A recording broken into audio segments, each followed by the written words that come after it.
Before we begin tonight's journey into one of the most suppressed mysteries on Earth, if you're enjoying this content, please consider using your hype points on this video. It genuinely helps the channel grow in ways you might not realise, and it allows us to keep bringing you these deep dives into the unknown. Also, if you'd like, drop a comment letting us know what time it is where you are and where in the world you're listening from. We absolutely love seeing where everyone is tuning in from across the globe. No pressure though, only if you feel like sharing. Now let me ask you something. What if everything you've been told about Antarctica was a carefully constructed lie? What if the frozen wasteland at the bottom of our world isn't just ice and penguins, but something far more terrifying? Something that would fundamentally change how we understand human history itself? Think about it. Antarctica is the 5th largest continent on Earth, larger than Europe, nearly twice the size of Australia. It contains 70% of the world's fresh water locked in ice that's been accumulating for millions of years. It holds vast mineral deposits, untapped oil reserves, and resources that could make a country unimaginably wealthy. And yet, for over 60 years, the entire world has agreed to leave it completely alone. During the Cold War, when the United States and Soviet Union were locked in a desperate race for resources, technology, and strategic advantage, when proxy wars were being fought on every continent for the smallest geopolitical gains, these two superpowers came together with their allies and signed a treaty that effectively said, nobody touches Antarctica, nobody claims it, nobody exploits it, nobody even militarizes it. And that treaty has never been broken.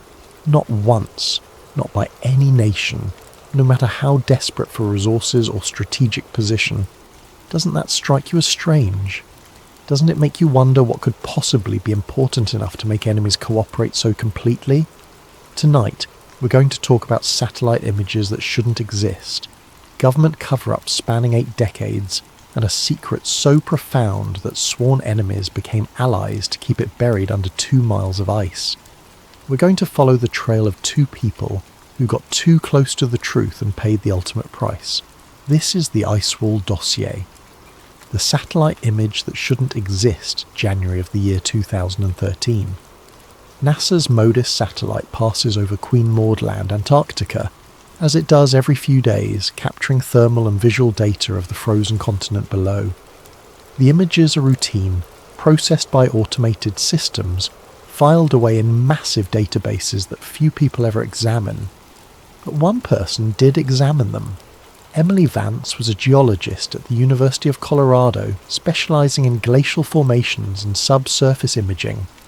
She had spent the better part of a decade analyzing satellite data, looking for patterns in ice movement, thermal signatures, anything that might tell us more about the mysterious continent that covers more area than Europe and remains less explored than the surface of Mars. Her office was small, cramped with filing cabinets and computer equipment, the walls covered with maps and printed satellite images marked with her handwritten notes. She'd always been meticulous, the kind of scientist who checked and rechecked her data, who never made claims she couldn't back up with evidence. On a cold January morning, drinking her 3rd coffee of the day, Emily pulled up the latest raw data from Queen Maud Land. She'd requested it specifically because she was working on a paper about ice sheet dynamics in that region. The data came in as usual, transmitted from NASA's archive to her university system. What she saw on her screen made her set down her mug very carefully, coffee sloshing over the rim onto the papers scattered across her desk. She didn't notice. There, in the raw thermal imagery, was a shadow. Not just any shadow, but a perfectly rectilinear one, forming what looked unmistakably like the outline of a massive buried structure. The edges were too straight, too deliberate. The angles were too precise, meeting at exactly 90 degrees in multiple places. Emily's first thought was equipment malfunction. Satellites can produce artifacts, especially in extreme environments like Antarctica, where ice can create unusual reflections and temperature gradients. She'd seen plenty of false positives in her career. But this was different. She pulled up the processed, public-facing version of the same image that had been released on NASA's website. The shadow had been smoothed out, normalized, blended into the surrounding terrain. The metadata attributed it to sensor distortion caused by atmospheric conditions. Emily sat back in her chair, her mind racing. She pulled up the raw data again and began running analysis protocols. She measured the angles, calculated the dimensions, ran thermal gradient comparisons with the surrounding area. The structure, if that's what it was, would be enormous, approximately 1,500 metres on its longest side, roughly rectangular in shape, buried under what her calculation suggested was approximately 3 kilometres of ice. But somehow, impossibly, it was still creating a measurable thermal signature. Not much, just a few degrees warmer than the surrounding ice, but consistent, deliberate. Emily knew glacial formations. She knew ice dynamics. She knew what natural thermal variations looked like in Antarctic ice. This wasn't that. She spent the rest of that day pulling every piece of historical satellite data she could access for Queen Maud Land, going back years, looking for the same signature, tracking whether it had changed or remained constant. What she found made her blood pressure spike and her hands shake as she typed notes. The thermal signature had been there for at least 20 years, as far back as her satellite data went. Consistent, unchanging, the same shape, the same temperature differential, the same precise geometric outline. For 2 weeks, Emily became obsessed. She stopped sleeping normally, catching a few hours on the couch in her office between analysis sessions. She cross-referenced everything she could access: ice thickness measurements, seismic data from Antarctic research stations, historical expedition reports, geological surveys. She reached out to colleagues carefully, asking if anyone else had noticed anomalies in Queen Maud Land data. Most dismissed her questions with friendly but uninterested responses. A few admitted they'd seen strange things in Antarctica data over the years, but had been told not to pursue those lines of inquiry. One colleague, a remote sensing specialist named Thomas Reed at MIT, told her something that made her pulse quicken and confirmed her darkest suspicions. They spoke on the phone late one night. Thomas sounded nervous, speaking quietly as if someone might be listening. "Emily, I'm going to tell you something that could get me in trouble. The image processing algorithms for Antarctic data, they're not just correcting for sensor errors, they're programmed to smooth out certain types of anomalies automatically. Geometric patterns, thermal inconsistencies above certain thresholds. They've been doing this since the early 2000s. Why? Emily asked, though she suspected she knew the answer. Because someone doesn't want us seeing what's really down there. I figured this out about 5 years ago when I was working on improving the algorithms. I tried to ask my supervisor about it and was told in very clear terms that the parameters were set by NASA leadership in consultation with the Department of Defense and were not to be questioned or modified." Emily thanked him and hung up. She sat in her dark office, the only light coming from her computer monitors, and realised she was holding information that could change everything. But she also realised she was in danger. 3 weeks after Emily first saw that satellite image, after she'd compiled all her data, after she'd written her analysis and prepared her evidence, she disappeared.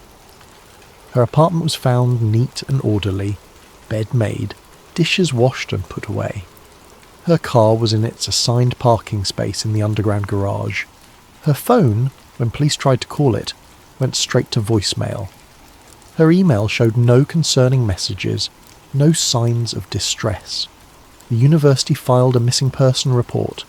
Local police investigated, interviewed her colleagues and friends, searched her apartment and office. They found no evidence of foul play, no indication of where she might have gone or why.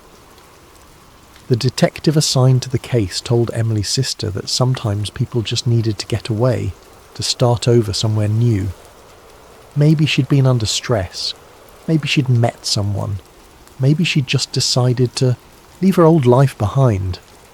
But Emily's sister knew better. Emily wasn't the type to disappear without telling anyone. She was careful, organised, responsible. If she had planned to leave, she would have said something. The case went cold within 2 months. But before she vanished, Emily Vance had mailed a package to her friend Mark Kelton, a journalist who specialised in the kinds of stories that made governments uncomfortable. She'd addressed it by hand, using an old address she'd memorised years ago, and mailed it from a post office 3 towns away from Boulder. She'd taken precautions, she'd known the risk, and she'd made sure that even if they got to her, the truth would still have a chance. The real history. They tell us Mark Kelton had known Emily since graduate school at Columbia. They'd met in an interdisciplinary seminar on climate science and investigative journalism, one of those experimental courses universities sometimes offer to encourage cooperation between departments. Emily had been the scientist who could explain complex geological concepts in ways that made sense. Mark had been the journalist who could take those concepts and turn them into stories people would actually read. They'd stayed friends over the years, meeting occasionally for coffee when work brought them to the same city, exchanging emails about interesting articles or unusual research findings. Their friendship was built on mutual respect and a shared belief that truth mattered, even when it was inconvenient or uncomfortable. So when her package arrived at his apartment in Brooklyn on a Tuesday afternoon in February, 2 days after she was reported missing, Mark knew immediately that something was very wrong. The package was padded, addressed in Emily's careful handwriting. No return address. Postmarked from a small town in Colorado he'd never heard of, dated 4 days earlier. Mark lived in a 4th-floor walk-up in Park Slope, the kind of place that attracted struggling journalists and artists who didn't mind the lack of an elevator or the temperamental heating. He'd been working from home that day, following up on sources for an article about municipal corruption in Newark. When the package arrived, delivered by a postal worker who had to buzz repeatedly because Mark was wearing headphones, he signed for it without thinking much about it. Packages weren't unusual. Review copies of books, documents from sources, the occasional gift from his mother who still worried he wasn't eating properly. But when he saw Emily's handwriting, his stomach dropped. He set the package on his small kitchen table and just stared at it for several minutes. Emily wouldn't have mailed him something without mentioning it. They'd exchanged emails just 3 weeks ago. A casual conversation about a paper she was working on. She'd seemed fine, excited about her research, no indication that anything was wrong. Mark opened the package carefully. Inside was a USB drive, a handwritten note folded around it, and a photocopy of what looked like an old newspaper article. The text in Spanish, the paper yellowed and aged. The note was brief, written in Emily's neat script. Mark, if you're reading this, I'm either being paranoid or I'm in serious trouble. Either way, you need to see what's on this drive. Look into Operation High Jump. Look into why 12 countries banned everyone from Antarctica right after Bird came back. This is bigger than anything I've ever seen. I've included my encryption key using our old system. You'll remember. Be careful. Destroy this note after you read it. Emily. Mark read the note 3 times, his journalist mind already cataloguing questions. Why was she being cryptic? What had she found? And why did she feel the need to tell him to destroy the note? He looked up Emily's name on his phone, searching for news. That's when he found the missing person report, posted by the Boulder Police Department just 2 days earlier. Emily Vance, geologist, 34 years old, last seen leaving her office at the University of Colorado 3 weeks ago. 3 weeks. She'd mailed this package before disappearing, which meant she'd known something was about to happen. She'd prepared for it. Mark's hands were shaking slightly as he picked up the USB drive. It was a standard thumb drive, unmarked, the kind you could buy at any electronics store. He turned on his laptop and hesitated for just a moment before plugging it in. The drive appeared on his desktop, showing a single encrypted folder. The encryption was serious, military-grade stuff, not something you'd use to protect casual files. Emily's note mentioned their old system, an inside joke from graduate school about how to create memorable passwords. They'd both been fans of an obscure science fiction novel from the 1980s. and they developed a method of creating codes based on chapter numbers and character names from that book. It took Mark 15 minutes to work out the password, trying different combinations until the encryption unlocked. When it did, he found himself looking at dozens of files organised in careful folders: satellite images, declassified documents, research notes, historical records, and one folder simply labelled Evidence. Mark clicked on the research notes folder first. Emily had been methodical, documenting everything she'd found with timestamps, sources, her own analysis. The first document was dated January 19th, 2013, titled simply Queen Maud Land Anomaly, Initial Observations. He started reading, and as he did, the world outside his Brooklyn apartment seemed to fall away.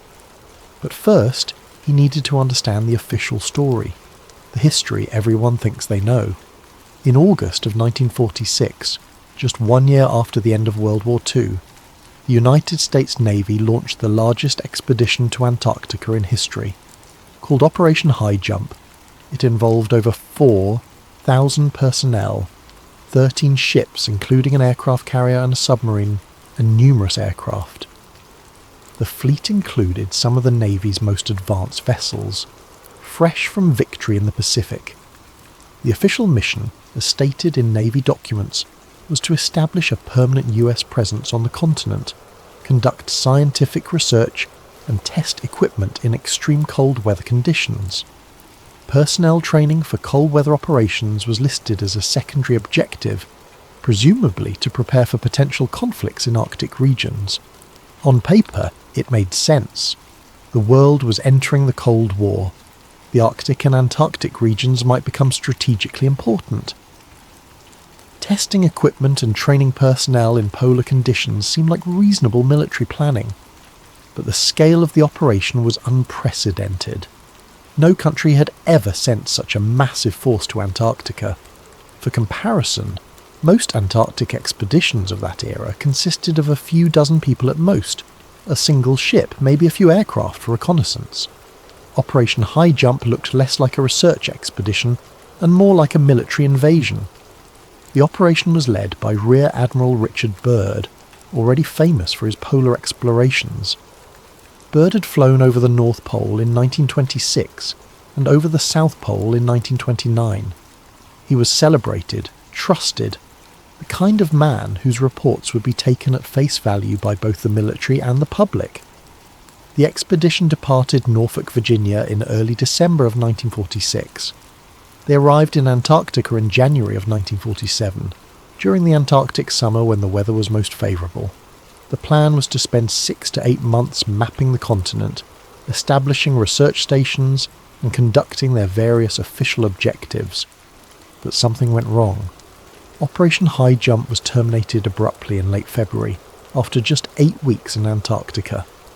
The fleet withdrew rapidly, leaving equipment behind, abandoning planned research stations half-built. Official Navy records provide no clear explanation for the early termination. Some documents cite unexpected weather conditions, which makes little sense given that they arrived during summer, the best time for Antarctic operations. Other records simply note that the mission objectives had been sufficiently accomplished, despite the fact that most of the planned work remained unfinished. Personnel who served on Operation High Jump were reportedly debriefed extensively upon their return. Many were required to sign non-disclosure agreements, unusual for what was supposed to be a scientific research mission. And then there was Admiral Byrd's stop in Chile. Before returning to the United States, Byrd's ship docked in Valparaiso, Chile. On March 5th, 1947, he gave an interview to El Mercurio, one of Chile's most prominent newspapers. The reporter was a man named Lee Van Atta, an experienced journalist who specialised in military affairs. According to the published article, Byrd made a statement that would haunt conspiracy researchers for decades. The Admiral stated that he did not want to scare anyone, but the bitter reality was that in the case of a new war, the United States would be attacked by aircraft that could fly from pole to pole at incredible speeds. Read that again. Aircraft that could fly from pole to pole at incredible speeds. This was 1947. Jet aircraft were still new technology. The sound barrier hadn't been broken yet. The idea of aircraft that could travel from the South Pole to the North Pole at high speed was far beyond anything in the known capabilities of any military in the world. What kind of bitter reality had Byrd encountered in Antarctica that would make him warn of such a threat? The El Mercurio article was published in Chile and picked up by a few South American papers, but it never appeared in any American newspaper. Not in the New York Times, not in the Washington Post, not in any of the major outlets that normally covered stories involving famous military figures and potential threats to national security. The interview was effectively buried, forgotten by mainstream history, remembered only by those who kept asking uncomfortable questions about what really happened during Operation High Jump. Mark found a scanned copy of the original El Mercurio article in Emily's files. She'd included a translation and notes about how difficult it had been to verify the quote. How many researchers had dismissed it as mistranslation or sensationalism? But Emily had tracked down other sources. A radio interview Byrd gave to a Texas station shortly after returning, in which he spoke vaguely about mysteries at the poles before being cut off. An internal Navy memo, partially declassified, that referenced Operation High Jump encountering unexpected resistance, and recommended further investigation with appropriate military support. Unexpected resistance in Antarctica, where the only inhabitants were penguins and seals. Mark added this to his growing list of questions, and then he moved on to what happened next, because the timeline was crucial. Then came December of 1959, 12 years after Operation High Jump, 12 years after Admiral Byrd's cryptic warnings. Representatives from 12 nations gathered in Washington to sign what would become one of the most unusual international agreements in human history, the Antarctica Treaty. The 12 original signatories were the United States, the Soviet Union, the United Kingdom, France, Norway, Belgium, Japan, South Africa, Argentina, Chile, Australia and New Zealand. These weren't random countries. They were the major powers of the era, including nations that had territorial claims in Antarctica dating back decades. The treaty contained several provisions that seemed, on the surface, admirably progressive. It declared Antarctica a zone of peace. It banned military activity on the continent. It prohibited nuclear testing and the disposal of radioactive waste. It suspended all territorial claims. It banned mineral mining and commercial exploitation. And it established that Antarctica would be used only for peaceful scientific research, with findings shared openly among all nations. It sounds wonderful, doesn't it? A continent dedicated to science and peace, protected from the greed and violence that plague the rest of the world. But consider the context. This was 1959. The Cold War was at its peak. The United States and Soviet Union were locked in an ideological struggle that would dominate global politics for the next 3 decades.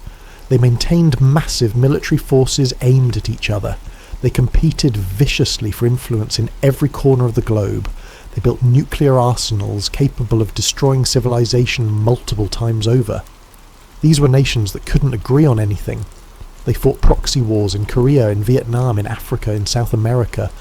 Every resource, every strategic position, every potential advantage was contested. And yet, when it came to Antarctica, they came together with a spirit of cooperation that existed nowhere else on Earth. Think about what they agreed to give up. Antarctica is approximately 14 million square kilometres. For context, that's larger than Europe, nearly twice the size of Australia, bigger than the United States and Mexico combined. It's the 5th largest continent on Earth. It contains roughly 30 million cubic kilometres of ice, representing about 70% of the world's fresh water. In an era when water scarcity was already becoming a global concern, this alone should have made Antarctica incredibly valuable. Geological surveys, even the limited ones conducted before the treaty, indicated vast deposits of coal, iron ore, copper, gold and rare earth elements. The seas around Antarctica are rich with fish and other marine life. Oil deposits in the continental shelf could potentially rival those in the Middle East. By any rational calculation, Antarctica should have been divided up, exploited, fought over. Nations should have been rushing to claim territory, establish bases, extract resources before their rivals could. Instead, they all agreed to leave it alone. The treaty went into effect in June of 1961 and remains in force today. More countries have signed on over the years, bringing the total to over 50 nations. It's been amended and expanded, most notably with the Protocol on Environmental Protection added in 1991, which indefinitely banned mining and oil exploration. But the core principle has never changed. Antarctica belongs to no one and everyone. It is not to be touched except for carefully monitored scientific research. And here's the most remarkable thing. The treaty has never been violated. Not once. Not by any major power. During the Cold War, both superpowers maintained bases in Antarctica, sometimes just a few kilometers apart. Soviet and American personnel were working in close proximity, in one of the most remote and hostile environments on Earth.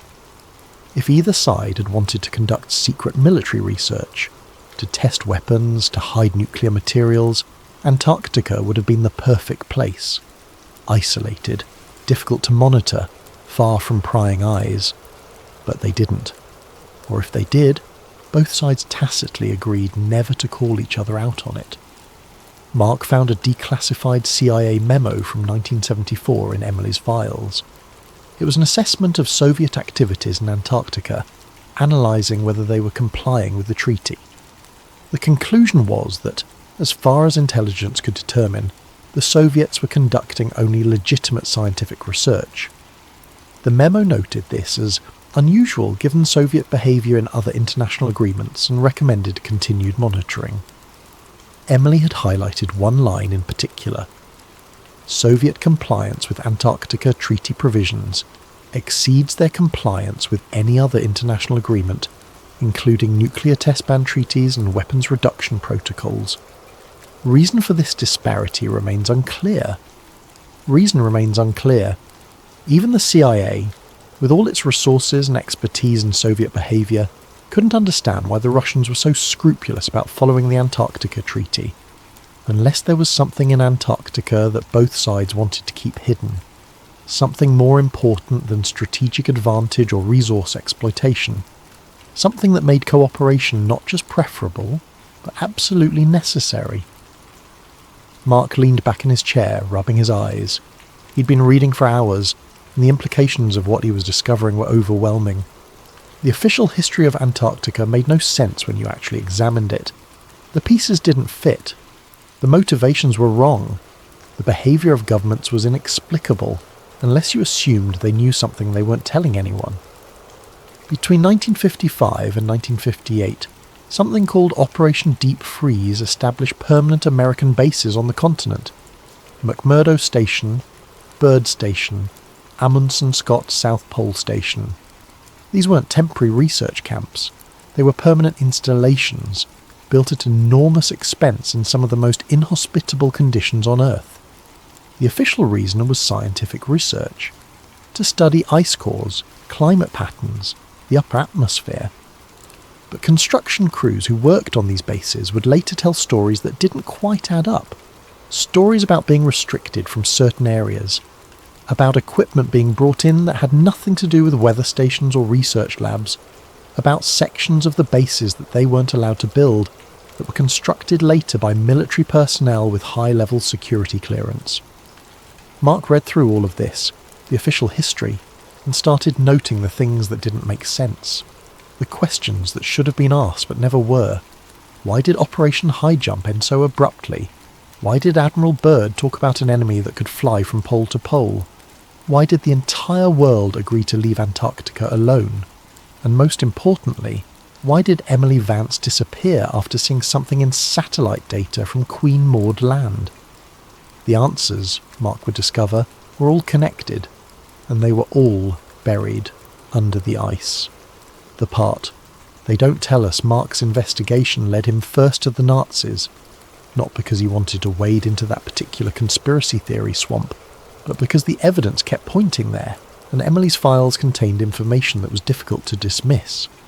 Between the late 1930s and 1945, during some of the most desperate years of the war, Nazi Germany sent multiple expeditions to Antarctica, specifically to a region of Queen Maud Land that they claimed and named New Schwabenland, or New Swabia.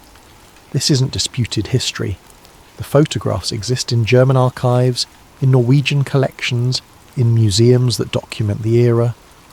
Images of German ships in Antarctic waters, German planes with swastikas on their tails, photographed from the air during survey flights, and most tellingly, photographs of planes dropping metallic rods into the Antarctic ice, each rod marked with a swastika flag. The official explanation, both from Nazi records and from historians who later studied the expeditions, was that these were territorial claim markers. Germany was staking its claim to a portion of Antarctica, establishing sovereignty that could be recognised under international law. But why?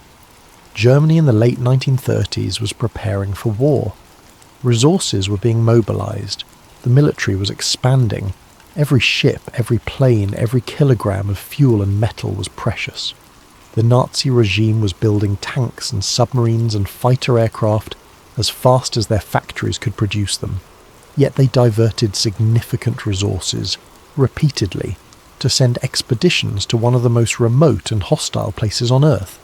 A frozen wasteland thousands of kilometres from Germany, offering no obvious strategic value, no resources that couldn't be more easily obtained elsewhere. The first major German expedition left Hamburg in December of 1938 aboard the ship Schwabenland. The expedition was led by Captain Alfred Richer and included a team of scientists, military personnel and 2 flying boats designed for long-range maritime reconnaissance. They arrived in Antarctica in January of 1939 and spent several weeks surveying an area of roughly 600,000 square kilometres. The flying boats took over 11,000 photographs, creating the most detailed maps of that region that had ever been produced. And they dropped those flagged rods, lots of them, scattered across Queen Maud Land, claiming the territory for the Third Reich. Germany never did anything with that territory, never established bases there, never sent settlers or scientists for extended stays. The claim was noted by other nations and largely ignored. When the Antarctica Treaty was signed in 1959, all territorial claims, including Germany's, were suspended. So why go to all that trouble? Mark found speculation in Emily's files, articles from conspiracy theory websites, blog posts, forum discussions. Most of it was wild speculation, easily dismissible, stories about secret Nazi bases, about Hitler escaping to Antarctica after the war, about flying saucers and secret technology. The usual noise that obscures any attempt to find real answers. But Emily had also found something else. Testimony from people who'd been there. In 1978, a man named Hans Meyer gave an interview to a German magazine. Meyer had been a junior officer on the Schwabenland expedition, barely 20 years old at the time, and he'd kept quiet about his experiences for nearly 40 years. According to Meyer, the expedition's true purpose wasn't just to map the coastline, they were looking for something specific. Thermal vents in the ice that might indicate geothermal activity below, areas where the ice was thinner or where there were signs of cavern systems underneath. And they found them. Meyer claimed that the flying boats had detected several areas where the ice showed unusual characteristics, discoloration that suggested melting and refreezing, temperature variations visible in the snowpack, and in one location, what appeared to be an opening in the ice, a natural shaft descending into darkness. The expedition had neither the time nor the equipment to explore these findings thoroughly. They documented the locations, took photographs and measurements, and returned to Germany with their data. Meyer suggested in the interview that follow-up expeditions had been planned, expeditions that would have brought drilling equipment and cave exploration gear. But then the war started, and whatever the Nazis might have found in Antarctica became secondary to the immediate struggle for survival and conquest. The interview was published in a small circulation magazine and largely forgotten. Emily had tracked down a copy and included a translation in her files. Mark found corroborating evidence in unexpected places. Norwegian archives contained reports from whalers and explorers who had encountered German activity in Antarctica during this period. Some mentioned German ships in areas far from the known expedition routes. Others reported seeing German aircraft over inland regions, far from the coast, where no logical reason existed for their presence. One Norwegian report dated March of 1939 described encountering a German base camp deep in the interior of Queen Maud Land. The Norwegians had been conducting their own survey work and stumbled upon the camp unexpectedly. According to their report, the Germans were hostile, ordering the Norwegians to leave immediately, threatening to confiscate their equipment if they didn't comply. Base camps require substantial resources to establish and maintain. You don't set them up unless you're planning extended operations in an area. What were the Germans doing so far inland, in conditions that would have been brutally difficult even by Antarctic standards? The Norwegian report was filed with their government and apparently shared with the British. No diplomatic protest was lodged. No demands for explanation were made. The incident was simply noted and forgotten. And then there was the question of what happened during the war itself. Mark found fragmentary evidence, nothing conclusive but suggestive. Supply ships leaving German-held ports in Norway during the early years of the war, ostensibly heading for U-boat patrols in the South Atlantic. But some of them took routes and carried supplies that didn't quite match submarine resupply missions. Submarines themselves, toward the end of the war, embarking on long-duration patrols to the South Atlantic and not returning for months. Several U-boats that left German ports in late 1944 and early 1945 were never accounted for, listed as lost to enemy action or scuttled, but no wreckage was ever found. And then, in May of 1945, after Germany surrendered, 2 German submarines surfaced in Argentine ports, U-530 and U-977. They surrendered to Argentine authorities months after the war in Europe had ended. The submarines had been at sea for months, far longer than standard patrol durations. Their crews were tight-lipped about where they'd been. Argentine authorities turned them over to American control, and the submarines were eventually scuttled. Whatever secrets they carried went down with them. This could all be coincidence. Submarines getting lost, captains trying to avoid capture, the chaos of a collapsing regime leading to confusion and poor record-keeping. Or it could mean that Nazi Germany maintained some kind of presence in Antarctica during the war years. Nothing massive, probably nothing that significantly affected the war effort, but something they considered important enough to continue supporting, even as their nation was being destroyed. And if the Nazis had found something in Antarctica, something that made them continue those expensive, dangerous expeditions even during wartime, then it would explain why the Americans sent such a massive force to the same region just 1 year after the war ended. Operation High Jump wasn't just a research expedition. It was a search and clean-up operation, finding and securing whatever the Nazis had discovered. And based on Admiral Byrd's cryptic warnings about aircraft that could fly from pole to pole, what they found wasn't just hidden Nazi bases or abandoned equipment.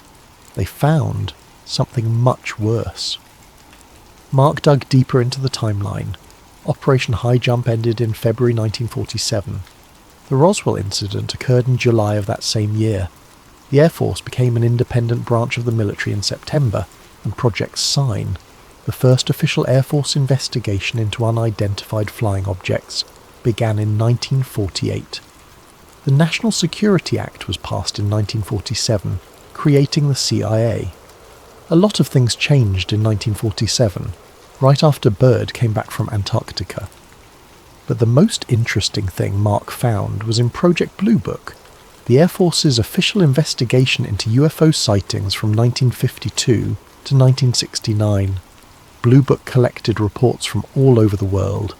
Sightings were documented from every continent, every climate, every type of terrain, thousands of reports over 17 years, except from Antarctica.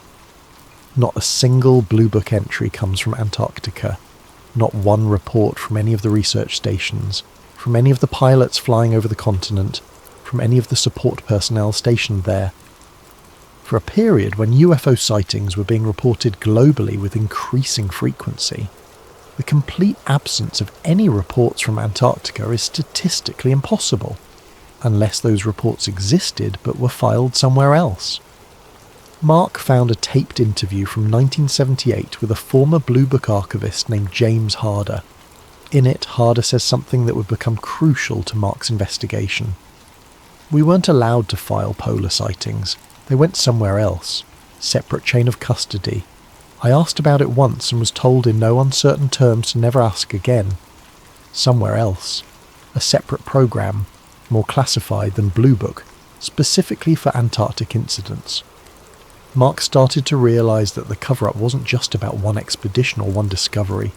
It was systemic, spanning decades, involving multiple countries and multiple levels of government. Whatever was in Antarctica was important enough to change how the entire world operated. Modern discoveries. They can't explain. Emily's USB drive contained something Mark found particularly compelling. A folder titled Modern Anomalies, filled with news articles, scientific papers and internal documents that she'd somehow acquired. The first file in the Modern Anomalies folder concerned Lake Vostok, and as Mark read through Emily's research, he began to understand why she had become so convinced that something was being hidden. Lake Vostok is one of the largest subglacial lakes on Earth, roughly the size of Lake Ontario. It sits beneath Vostok Station, a Russian research base in East Antarctica, one of the most remote and inhospitable places on the planet. The lake itself is buried under more than 3.5 kilometres of ice. Scientists had known about the lake's existence since the 1970s, when radar surveys first detected the massive body of liquid water hidden beneath the ice. But it wasn't until the 1990s that they began to understand just how remarkable Lake Vostok really was. The lake had been sealed off from the surface for at least 15 million years, possibly much longer. It existed in complete darkness, under immense pressure from the weight of the ice above. The water was kept liquid by a combination of pressure, geothermal heat from below, and the insulating effect of the ice sheet. This meant that Lake Vostok was potentially one of the most isolated and pristine environments on Earth. If life existed there, it would have evolved separately from the rest of the biosphere for millions of years. The potential scientific value was enormous. It could tell us about ancient climate conditions, about the limits of life in extreme environments, about evolution in isolation. International teams began planning how to reach the lake without contaminating it. The Russians had been drilling at Vostok Station since the 1970s, taking ice cores for climate research. By the late 1990s, they were getting close to the lake itself. And then they found something unexpected. In 2001, as the drill approached the lake, instruments detected a magnetic anomaly. Not in the water, but beneath the lake bed. Something metallic, massive, and completely out of place. Geophysicist Michael Studinger, working on the project, was quoted in a scientific journal as saying, "We don't know what it is. It shouldn't be there." The anomaly was huge, roughly the size of Manhattan. The magnetic reading suggested it was composed primarily of metal, but the composition didn't match any known natural formations. It wasn't iron ore, wasn't magnetic minerals concentrated by geological processes. And it was in a pattern, not a random deposit, but structured, organised. Emily's files contained the original magnetic survey data, presumably obtained from a source she never named. Mark looked at the images, the false colour representations of the magnetic readings, and felt a chill despite the warmth of his apartment. The central anomaly showed a roughly circular shape, but with irregular extensions radiating outward in what looked almost like corridors or passages. Surrounding it, at precise intervals, were 6 smaller anomalies. Pattern was too regular, too geometric. Natural geology doesn't work that way. Ore deposits don't arrange themselves in perfect circles with smaller deposits positioned at equal intervals around them. Nature produces chaos, irregularity, organic shapes. This looked designed. The Russian team halted drilling approximately 130 meters above the lake.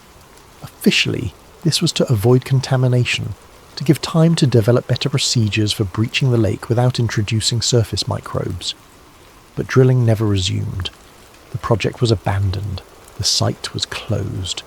Vostok Station continued to operate, but the drilling program, which had been running for over 30 years, simply stopped.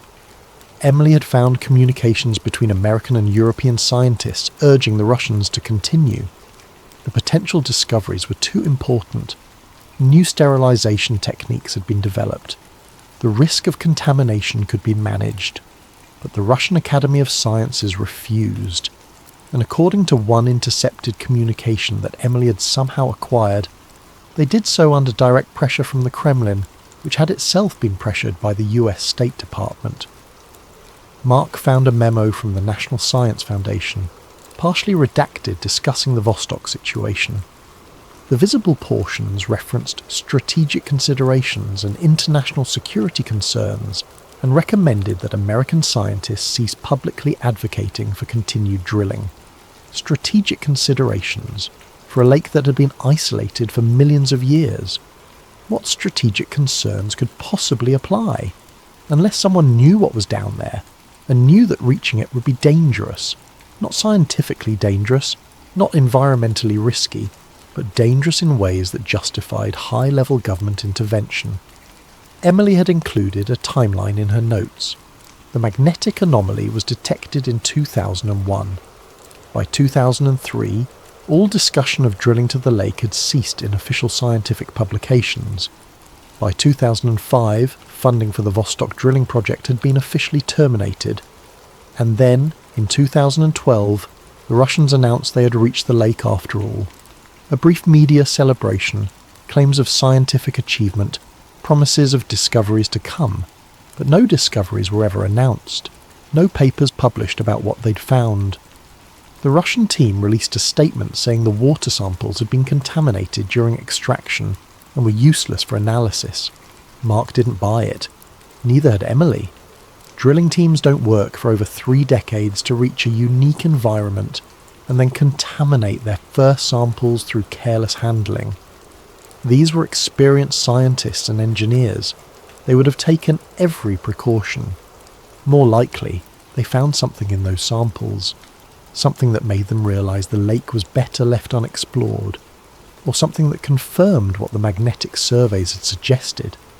That beneath Lake Vostok, buried under ice and water and sediment, was something that shouldn't be there.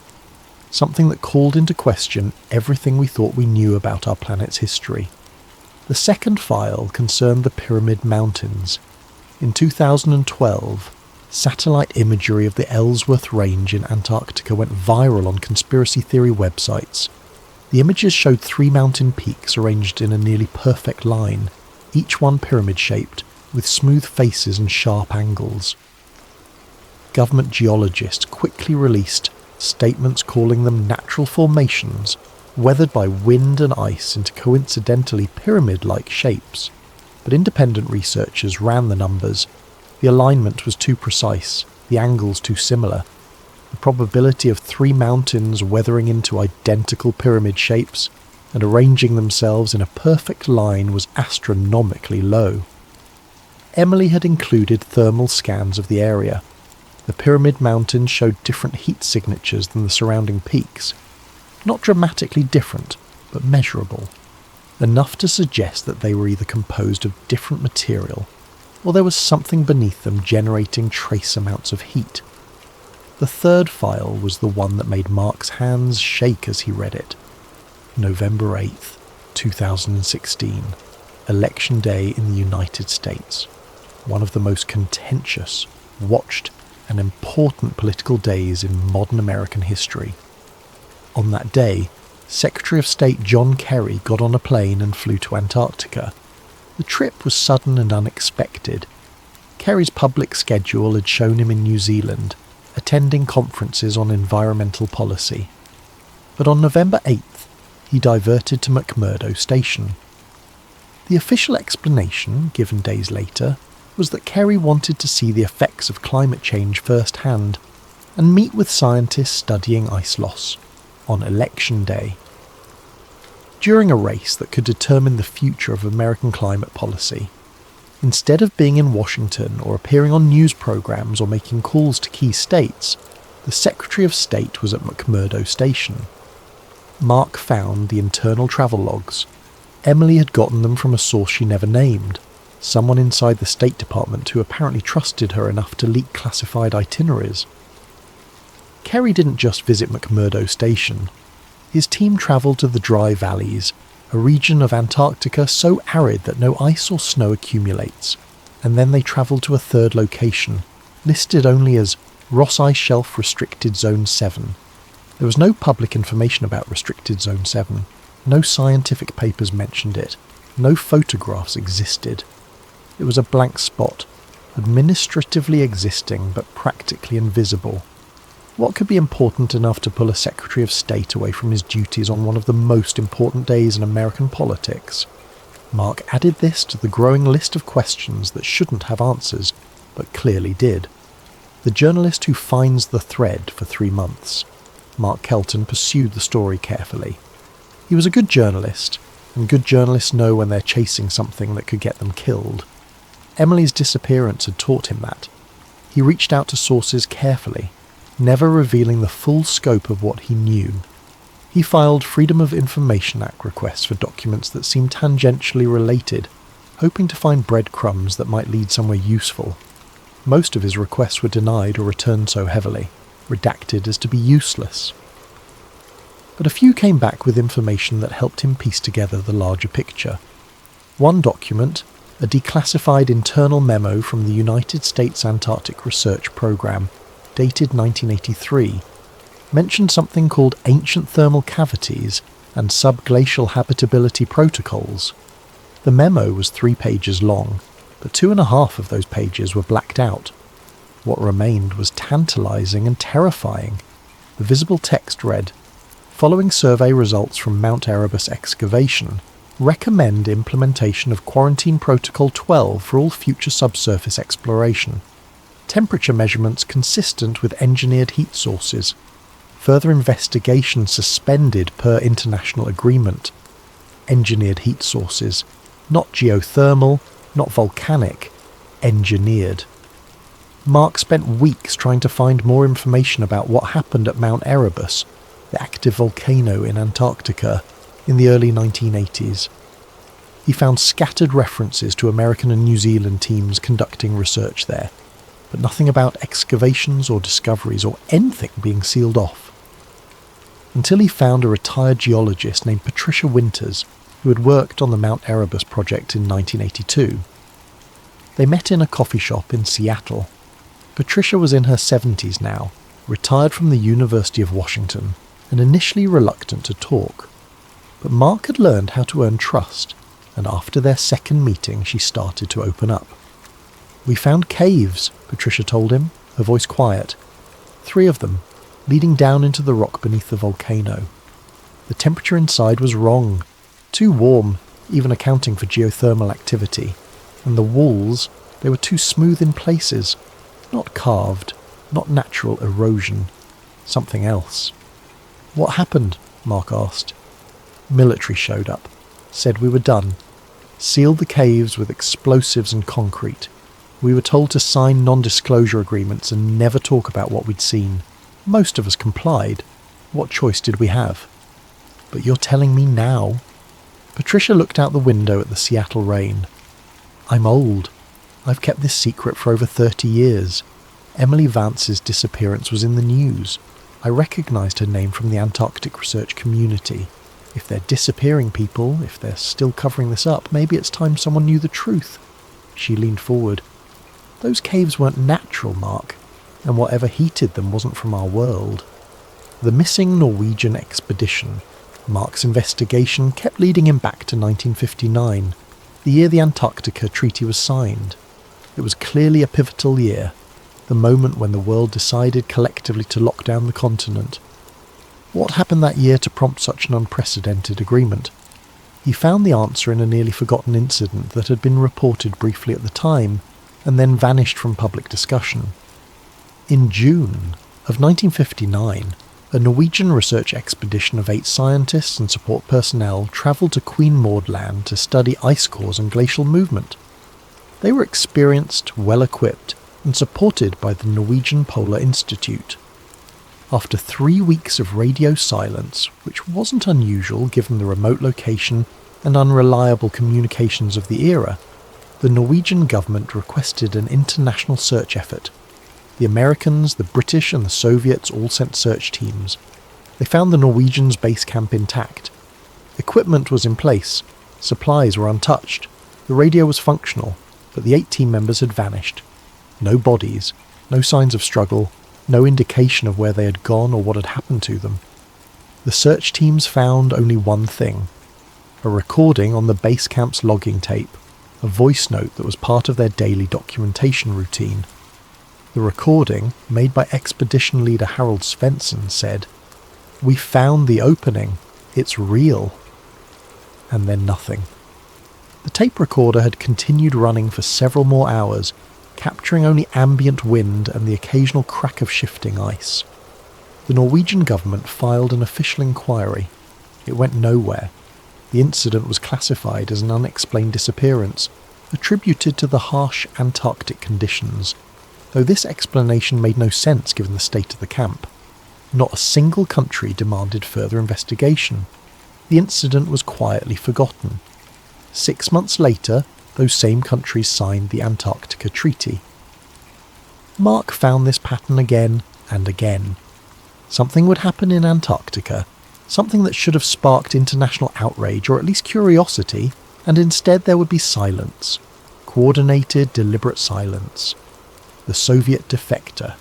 Mark's breakthrough came from an unexpected source, through a connection that took weeks to establish and required careful navigation of international scientific networks.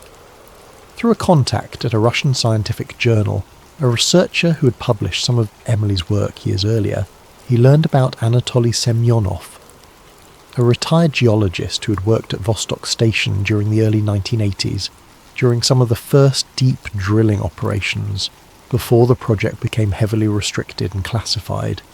Semyonov had immigrated to Canada in the mid-90s, part of the wave of Russian scientists who left after the Soviet Union collapsed and funding for research dried up.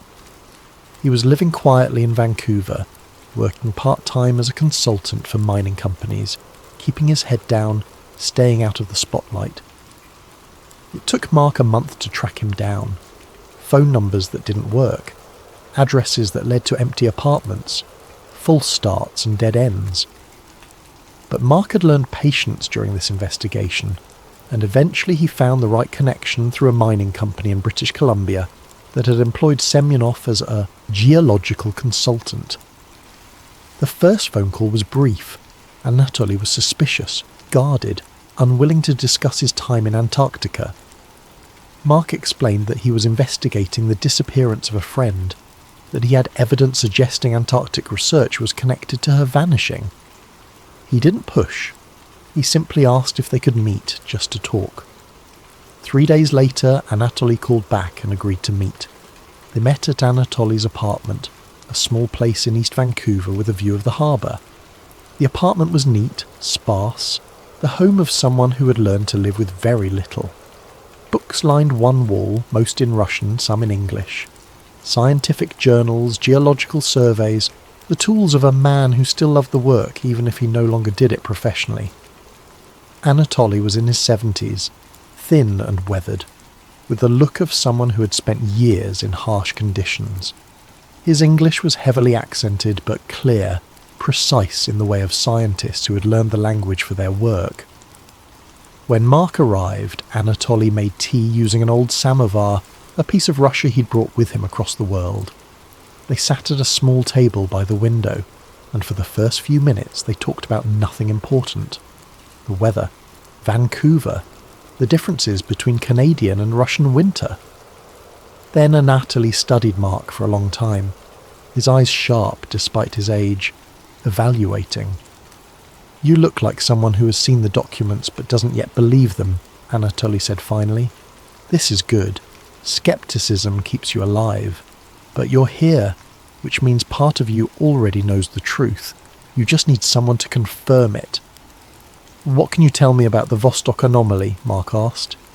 Anatoly smiled without humour, an expression that suggested both sadness and relief, as if he'd been waiting decades for someone to ask the right questions.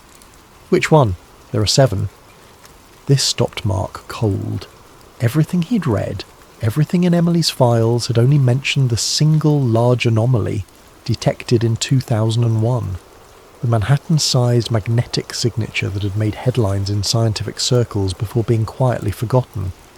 "Tell me about all of them." Anatoly got up slowly, moved to a bookshelf and pulled out a worn notebook. He brought it back to the table and opened it to pages filled with hand-drawn diagrams, notes in Russian, calculations and measurements from decades ago. "We found the first anomaly in 1982, Anatoly said. "I was young then, 34 years old, part of the deep drilling team. We had instruments that could detect magnetic variations in the ice, crude by today's standards, but adequate. We found something metallic deep below us, beneath the lake bed. The instruments couldn't tell us much, just that it was there, and it was large." He pointed to a diagram in his notebook, a rough sketch showing depths and measurements. "We reported it to Moscow. They sent more scientists, better equipment. We mapped the anomaly more precisely, and then we found the others, 6 more anomalies, arranged in a perfect circle around the first one, each approximately half a kilometre across. The central one, the first one we detected, approximately 2 kilometres. Anatoly looked at Mark. "Do you understand what I'm telling you? Perfect circle, perfectly spaced. 7 objects arranged in a geometric pattern. Nature does not do this." "What did Moscow tell you to do?" "Nothing at first. We waited for instructions. We kept drilling, kept taking measurements, kept documenting everything. I thought we were on the edge of the greatest discovery in the history of geology. Proof of something beneath the ice that would rewrite our understanding of the planet." Anatoly paused, sipped his tea, looked out at the harbour. "Then the Americans arrived, in the middle of Antarctic winter. You have to understand, nobody travels to Antarctica in winter. It's insane. The temperatures drop to 70 or 80 degrees below zero. Storms that can kill you in minutes. Aircraft can't fly safely. Ships can't navigate through the ice. But they came anyway. A US Air Force transport specially equipped for extreme cold. They landed at Vostok in June of 1982, in total darkness, in conditions that should have made landing impossible. They brought 3 scientists and 2 military officers. What did they want? They met with our team leader privately. I wasn't allowed in the meeting. None of us junior researchers were, but afterward, everything changed. We were told to stop drilling immediately, told to pack up the magnetic sensing equipment, told never to speak about what we'd found, not to each other, not in our reports, not to anyone. The Americans ordered you to stop." Anatoly shook his head.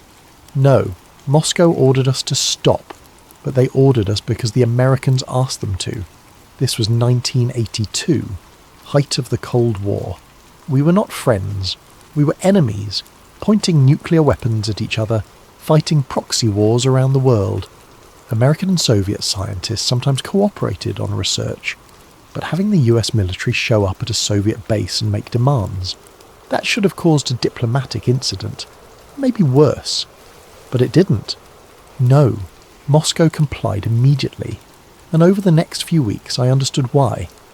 Other researchers from America, from Britain, from France, they started arriving, all of them asking about our findings, all of them with the same message: stop investigating, the project was shut down, our team was split up, sent to different stations.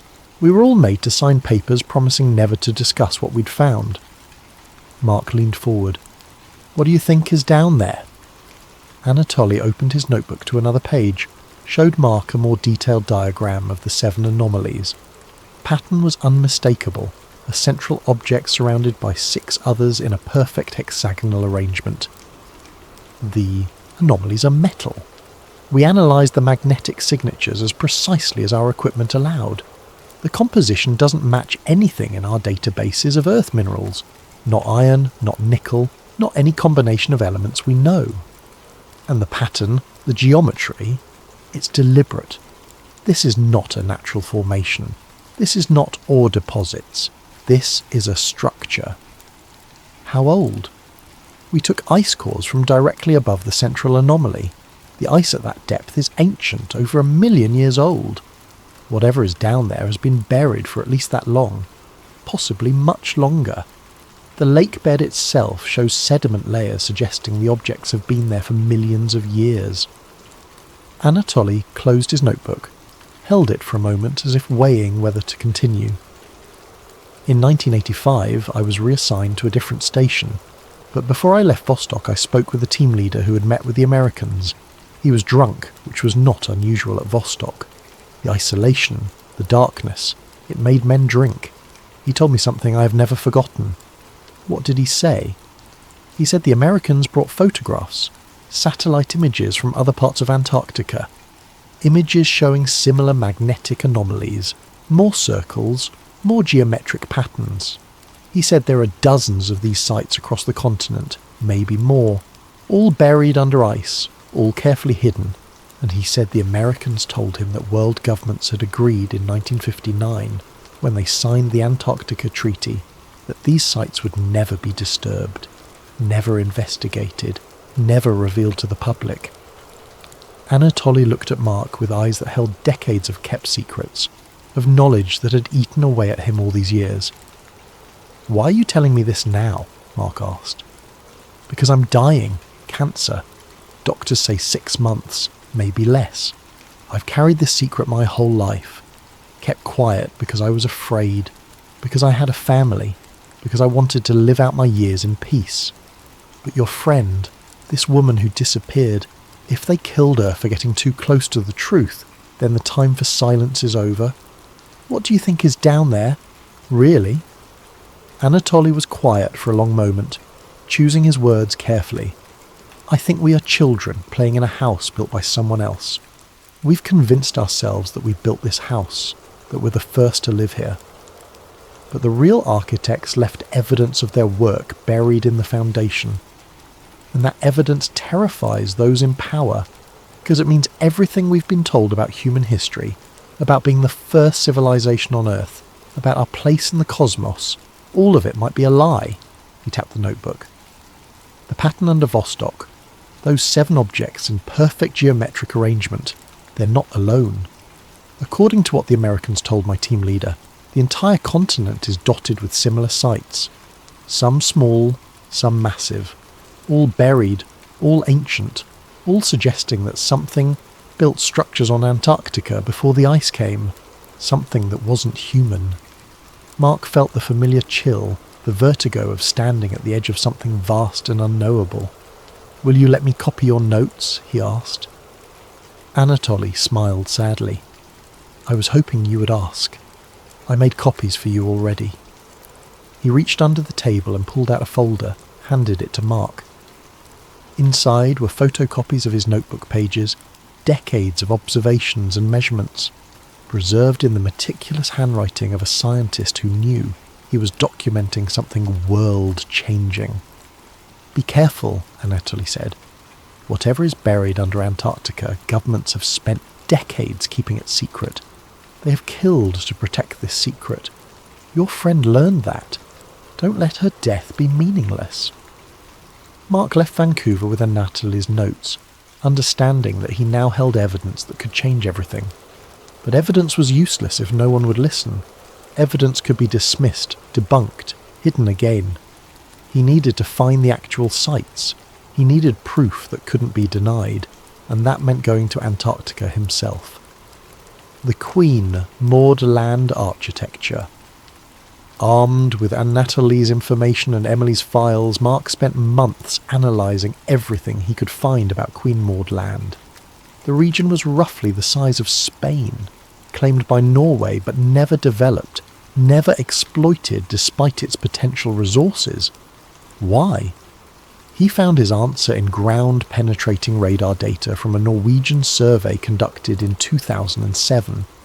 The data was public, part of the International Polar Year research initiatives, but it had been processed and simplified for publication. Emily had obtained the raw data. Mark didn't ask how. When he overlaid the raw radar scans with thermal satellite imagery and historical photographs going back to the 1940s, a pattern emerged that made his stomach drop. The mountain range in Queen Maud Land wasn't entirely natural. Beneath the peaks, the radar showed straight lines, perfect angles, corridors that connected for kilometres underground. And beneath it all, approximately 3 kilometres under the ice, was a massive hexagonal structure. Each side of the hexagon measured roughly 5 kilometres.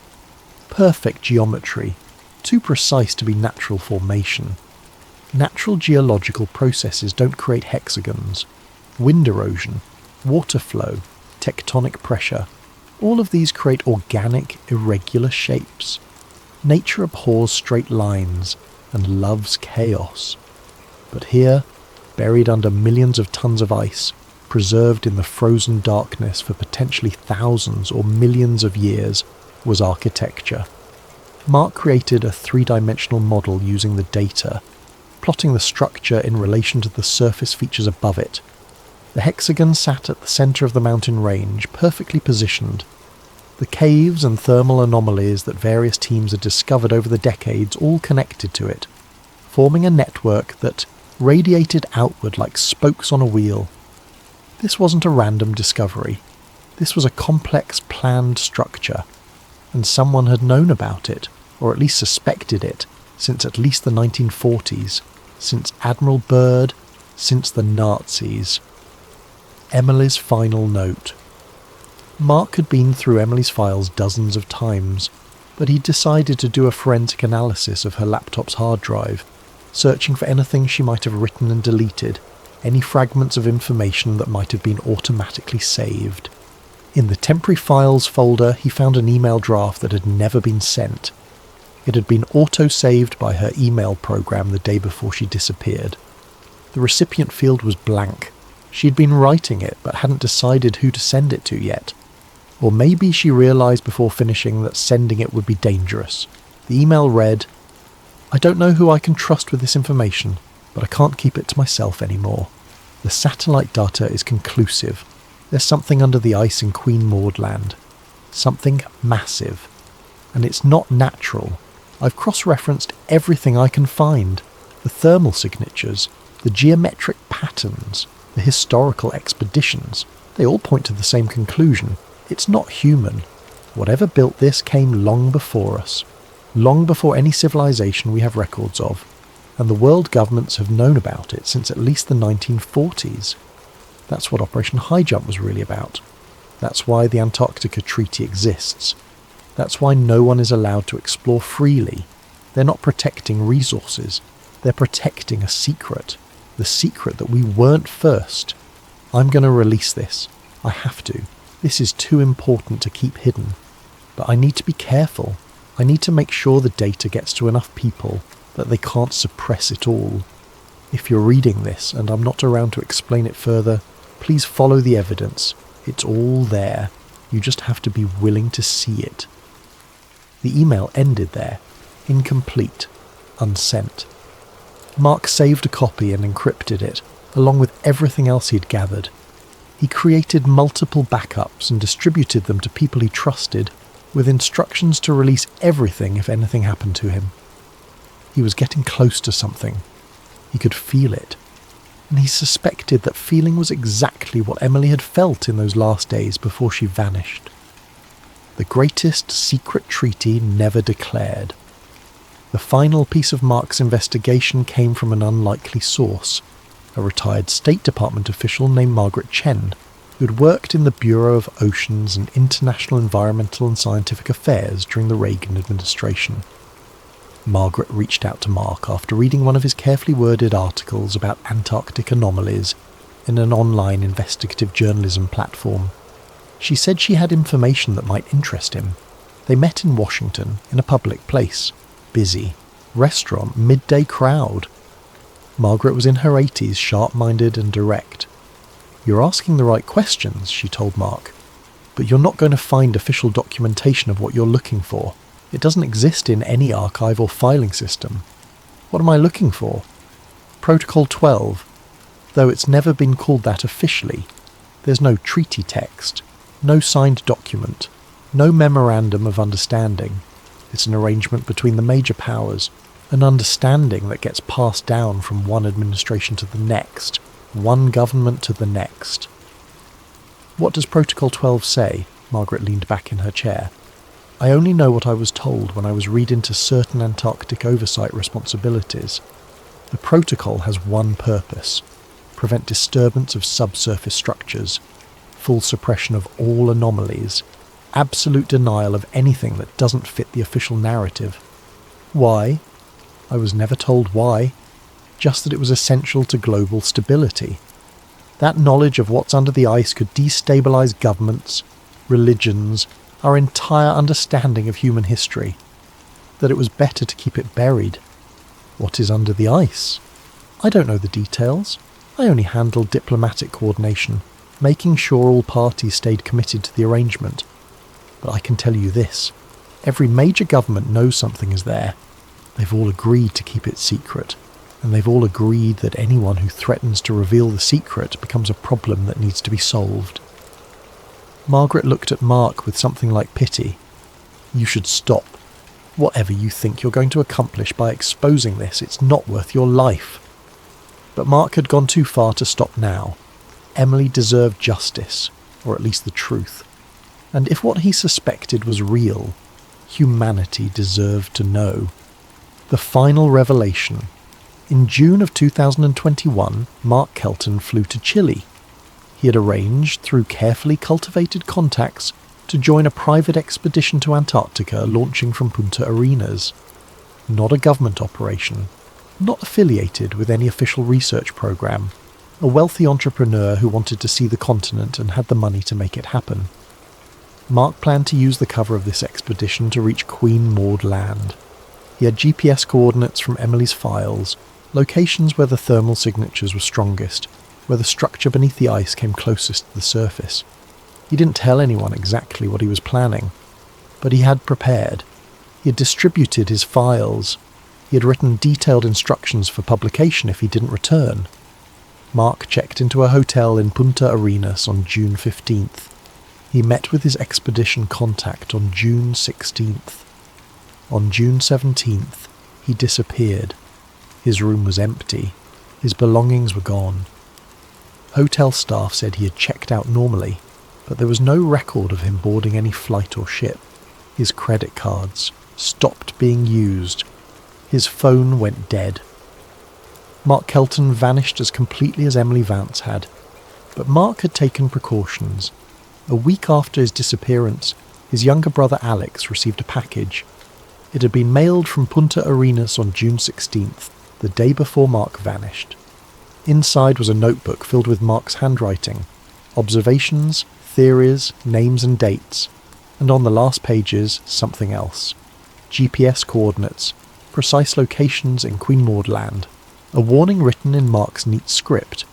They didn't hide Antarctica because of resources, they hid it because the first civilization wasn't ours. And on the final page, a hand-drawn sketch. Mark had copied it from some source, probably Emily's files or something he'd discovered in his investigation. The sketch showed a massive hexagonal structure, drawn in cross-section, as if viewed from the side. The hexagon was buried under layers representing ice, depth markers indicating approximately 3 kilometers down. Inside the hexagon, Mark had drawn what looked like a cityscape. Towers, corridors, geometric shapes that could be buildings or could be something else entirely. And at the bottom of the sketch he had drawn symbols. The symbols looked like writing, but not in any language Alex recognised. Not human language.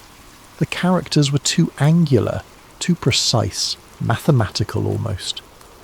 And beneath them, Mark had written 3 words in English. older than us. Alex Kelton sat in his apartment in Brooklyn holding his brother's notebook, looking at that final sketch, and realised that Mark had found something that humanity wasn't supposed to know. Something buried under the ice, something waiting. The notebook is still in Alex's possession. He's shown it to a few people over the years. Most dismiss it as conspiracy theory nonsense. A few take it seriously.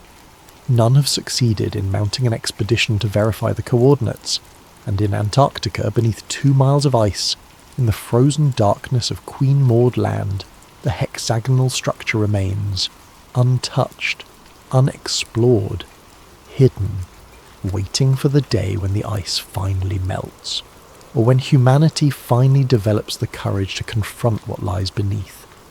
The Icewall dossier remains open, Emily Vance and Mark Kelton remain missing, and the greatest secret on Earth remains buried under the coldest, most isolated place on the planet. But secrets don't stay buried forever. Eventually, the truth finds a way out. The question is, when it does, will we be ready for what it means?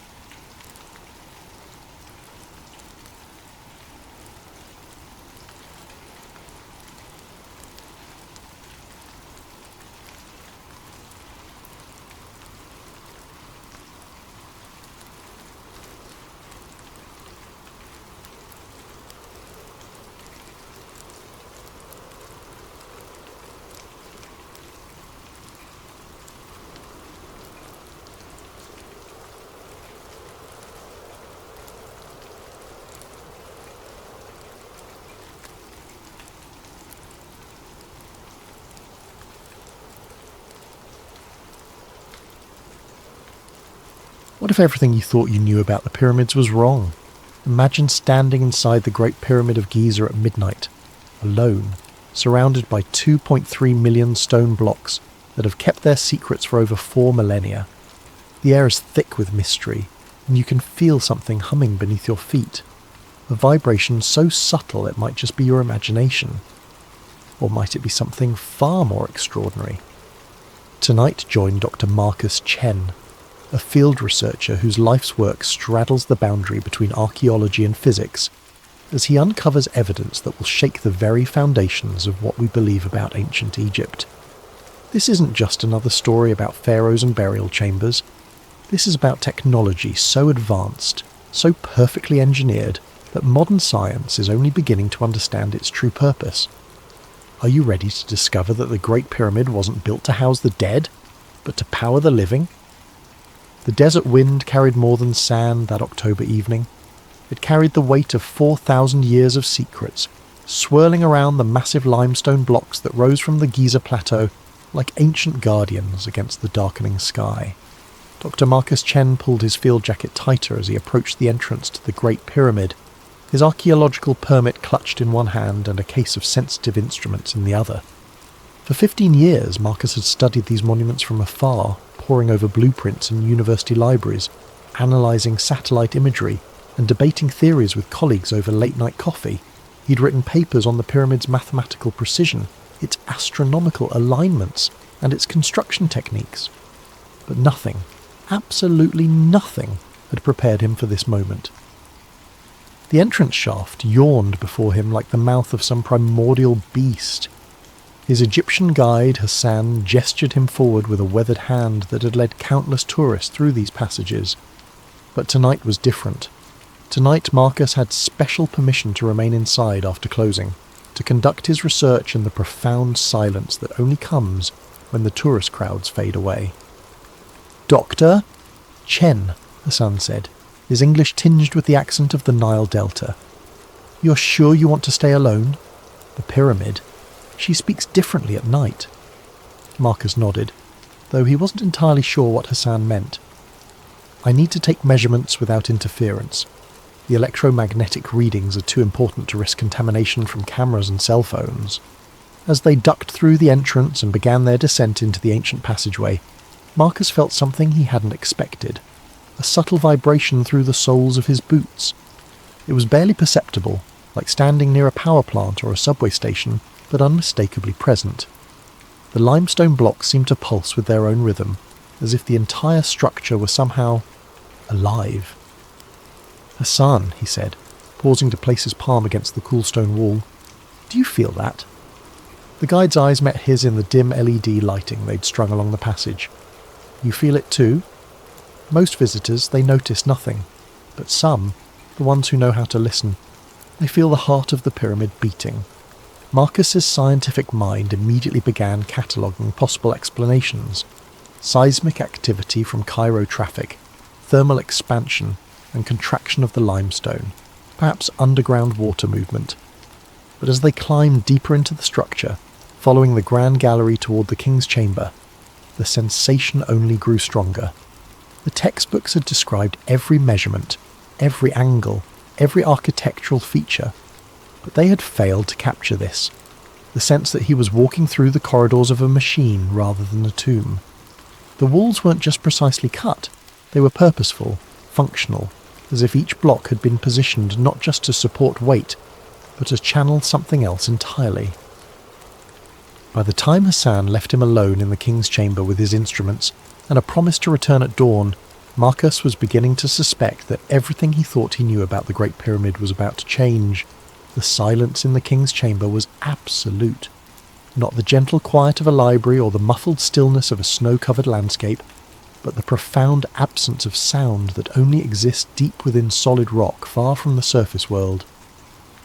Marcus set his equipment case on the granite floor and began unpacking his instruments, but his eyes kept returning to the walls around him. For a structure supposedly built as the eternal resting place of Pharaoh Khufu, the king's chamber was remarkably empty. No hieroglyphs adorned the walls, no colourful depictions of the pharaoh's journey to the afterlife, no ornate decorations celebrating his divine status, just smooth, precisely fitted granite blocks that formed a perfect rectangular space. Marcus had visited dozens of legitimate Egyptian tombs, from the elaborate burial chambers in the Valley of the Kings to smaller mastabas scattered throughout the desert.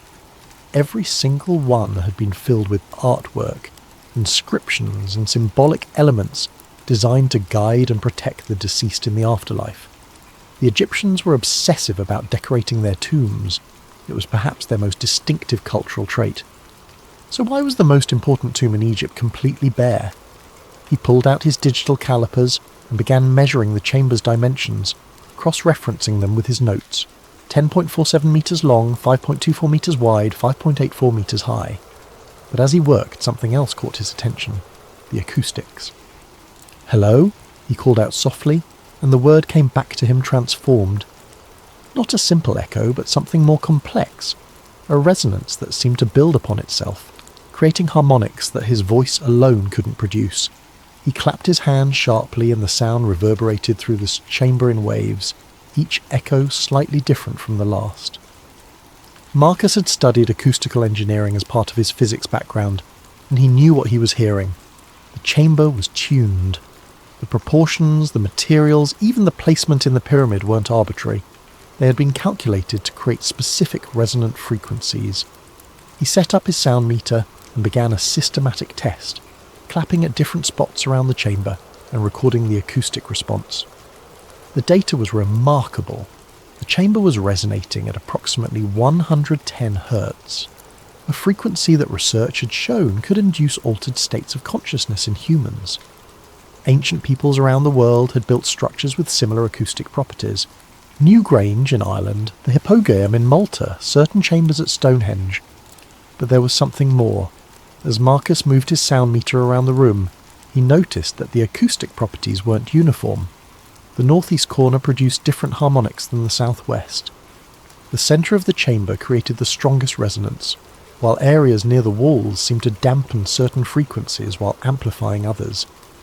It was as if the entire chamber had been designed as a three-dimensional instrument, capable of producing complex acoustic patterns that modern sound engineers would struggle to replicate.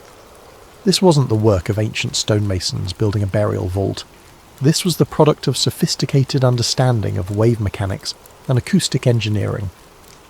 Marcus sat cross-legged in the centre of the chamber and closed his eyes, letting the subtle vibrations he'd felt earlier wash over him. The sensation was stronger here. a low-frequency pulse that seemed to emanate from the very stones themselves.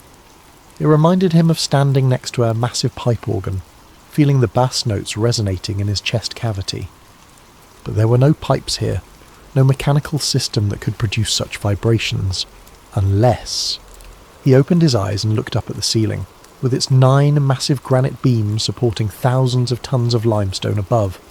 Each beam weighed between 25 and 80 tons, and had been quarried from Aswan 500 miles to the south.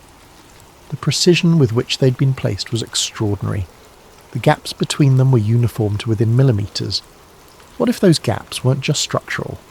What if they were intentional spacing, designed to create specific resonant frequencies when subjected to external forces? The entire chamber could be functioning as a resonating cavity, with the granite beams acting as tuning elements. Marcus pulled out his electromagnetic field detector and switched it on. Immediately the device began registering low-level EM activity. Not strong, but definitely present and distinctly non-random. The readings were strongest near the walls and seemed to pulse in rhythm with the vibrations he could feel through the floor. No pharaoh had ever been found in this chamber. No evidence of burial had ever been discovered. No grave goods, no mummy. No indication that this space had ever served its supposed purpose as a tomb. But it was definitely serving some purpose. The question was, what? The next morning, Hassan returned to find Marcus still awake, surrounded by printouts from his instruments and covered in limestone dust.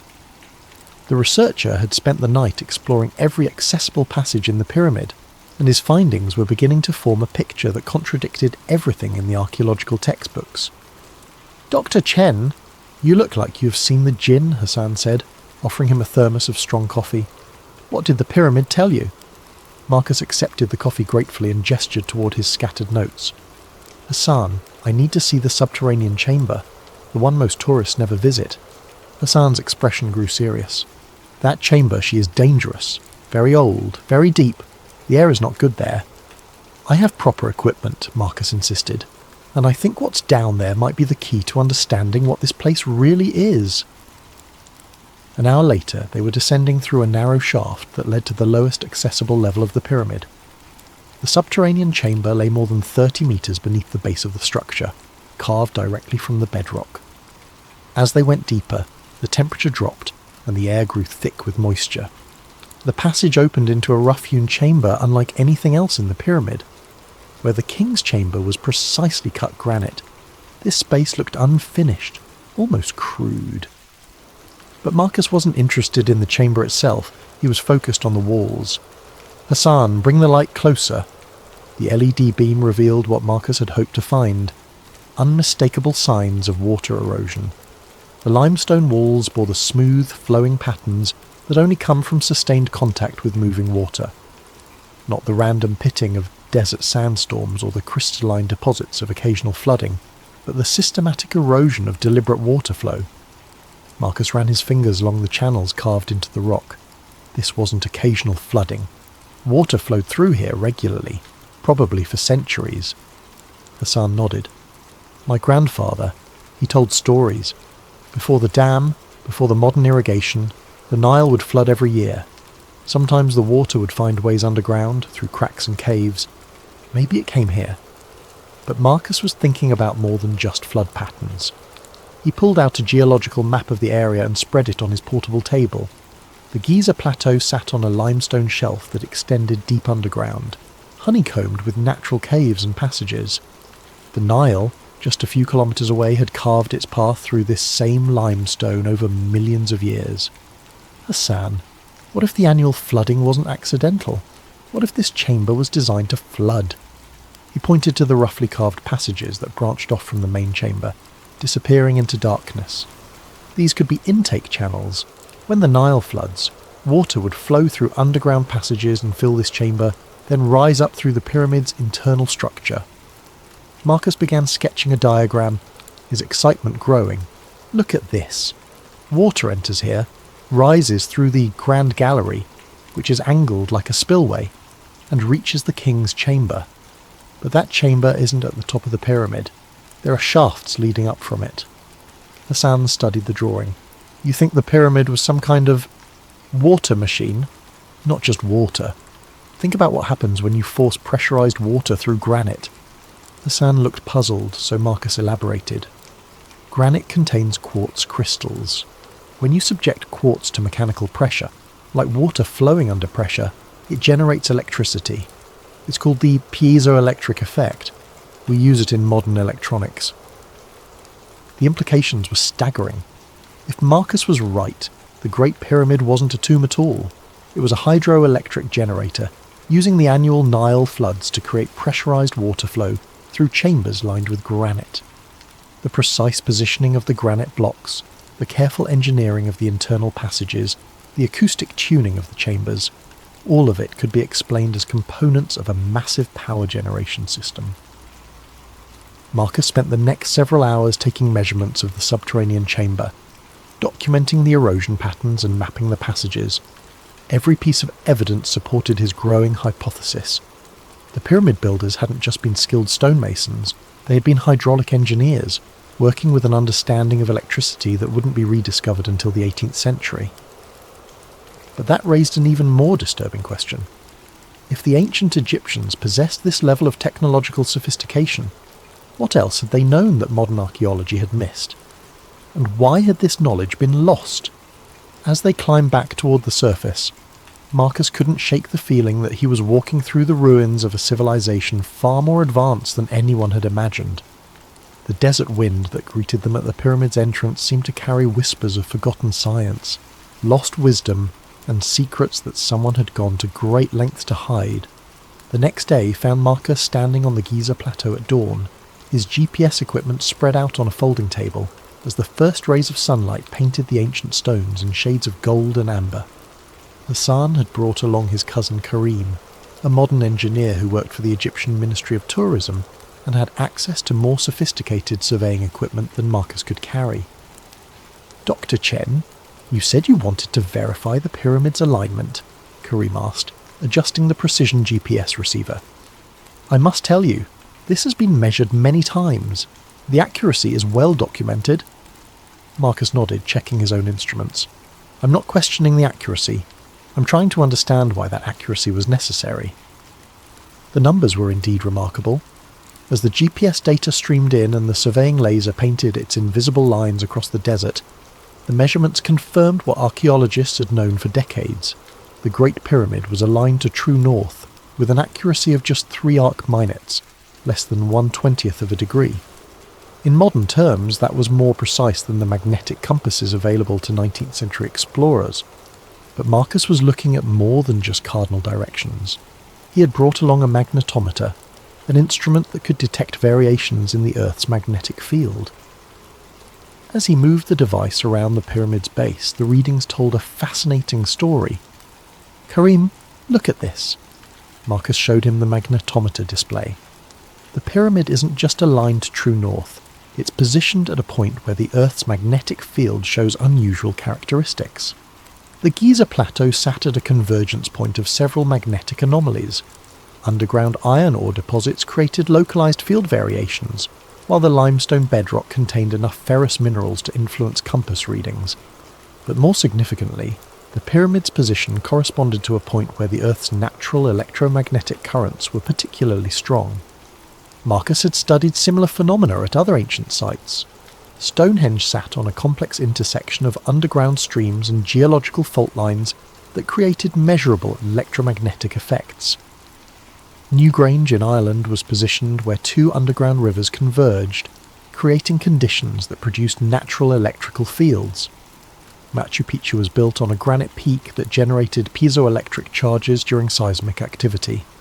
The pattern was consistent. Ancient builders had chosen locations where the Earth's natural electromagnetic properties were enhanced. They hadn't just been looking for stable ground or religious significance. They had been searching for specific energetic conditions. "Hassan," Marcus called to his guide, who was photographing the sunrise from the pyramid's eastern face, "your grandfather's stories. Did any of them mention lights?" Hassan walked over, his expression thoughtful. "Lights? You mean like the tourist illumination?" "No, I mean lights that might have been seen historically, strange lights, unexplained phenomena." Hassan's eyes widened slightly. "Ah, yes. The old people, they would speak of the lights that danced around the pyramid during certain seasons, usually during the flood time, when the Nile was high. They called them the souls of the pharaohs, but my grandfather, he was educated man, he thought maybe they were something else. Marcus felt his pulse quicken. What kind of something else? He worked for British archaeologists in the 1920s. They had instruments, cameras. One night during flood season, they saw lights moving around the pyramid's apex. Blue-white lights, like electricity. The photographs they took showed, what do you call them? Discharge patterns. Electromagnetic discharge. Marcus had seen similar phenomena at other ancient sites during periods of high atmospheric electricity. If the pyramid was designed to interact with the Earth's electromagnetic field, then during certain conditions, perhaps when underground water levels were high and atmospheric electrical activity was increased, it might actually generate visible electrical discharges. Marcus spent the morning taking detailed measurements of the electromagnetic conditions around the pyramid. The data revealed a complex pattern of electrical activity that varied with the time of day, the season, and the underground water levels. The pyramid wasn't just passively sitting in an electromagnetically active location. It appeared to be designed to harness and focus that activity. The internal structure suddenly made more sense. The king's chamber, with its precise granite construction, would act as a focal point for electromagnetic energy generated by the pressure of water on quartz crystals. The shaft systems leading from the chamber would serve as waveguides, directing the electrical energy toward the pyramid's apex. The entire structure was essentially a massive electromagnetic antenna, designed to capture, generate and transmit electrical energy using natural forces. But transmit it where? And for what purpose? As Marcus packed his equipment, he realized he was no longer looking at an ancient tomb or even an advanced power plant. He was looking at a piece of technology so sophisticated that modern science was only beginning to understand its principles. The builders of the Great Pyramid hadn't just mastered hydraulic engineering and electromagnetic theory. They had created a machine that interfaced directly with the planet's own energy systems. The question that haunted him as they walked back to the nearby village was this: if such advanced technology had existed over 4,000 years ago, what had happened to the civilization that created it? Dr. Amara Soliman met Marcus at a coffee shop in central Cairo, away from the tourist crowds and government oversight that surrounded the Giza Plateau. As one of Egypt's leading thermal imaging specialists, she'd been involved in some of the most significant recent discoveries at the pyramids, including the 2015 detection of mysterious voids within the Great Pyramid structure. "Dr. Chen," she said, sliding a tablet across the small table between them, "what you're asking to see, these images are not for public distribution. The Ministry of Tourism and Antiquities has been very careful about how this information is released." Marcus studied the thermal imaging data on the screen. The pyramid appeared as a three-dimensional wireframe, with different colours indicating temperature variations within the stone. But there, clearly visible in the computer-enhanced images, were several dark voids, empty spaces within the solid limestone structure where no chambers were supposed to exist. "How many voids have you detected?" Marcus asked. "At least 4 significant ones," Dr. Soliman replied, her voice dropping to almost a whisper. 2 above the king's chamber, 1 behind the queen's chamber, and 1 near the base that appears to connect to the subterranean areas. But there's something else. She switched to a different set of images, these taken with ground-penetrating radar and electromagnetic sensors. These voids aren't natural. They show clear geometric patterns, right angles, precisely measured dimensions. Someone built these spaces intentionally, then sealed them so completely that they've remained hidden for over 4,000 years. Marcus felt a chill that had nothing to do with the air conditioning. Have there been any attempts to access them? Dr. Solomon's expression grew troubled. That's where things become political. In 2017, an international team proposed using micro-robotics to explore one of the smaller voids. They had the technology, the funding and preliminary approval from the Archaeological Committee. Then suddenly the project was cancelled. No explanation, no appeal process, just stopped. She leaned closer, her voice barely audible above the coffee shop's ambient noise. "Dr. Chen, I've worked on heritage preservation projects throughout Egypt for 15 years. I've seen government bureaucracy, funding problems, international disputes over archaeological sites. This was different. This was suppression. Marcus thought about his own experience getting research permission. The process had taken 8 months and required letters of recommendation from 3 different universities, a detailed research proposal, and a substantial fee. But even with all that paperwork, his access was limited to already known chambers during specific time windows. "What do you think is in the sealed chambers?" he asked. Dr. Solomon switched to another set of images, these showing electromagnetic anomalies within the hidden voids. These readings suggest metallic objects, not just small artifacts, large structures with geometric patterns. If I had to guess based on the electromagnetic signatures, I'd say we're looking at copper or bronze constructions, possibly in the form of coils or geometric frameworks. Marcus's mind raced. Copper coils would be consistent with his power plant hypothesis. They could serve as electromagnetic conductors or even primitive electrical components. Bronze geometric frameworks might function as focusing elements for electromagnetic energy. "There's something else, Doctor," Solomon continued, bringing up a final image. This thermal scan was taken during different seasons over a 3-year period. Look at how the temperature signatures in the voids change. The hidden chambers appeared to respond to external conditions, cooling during dry seasons and warming during periods of high humidity.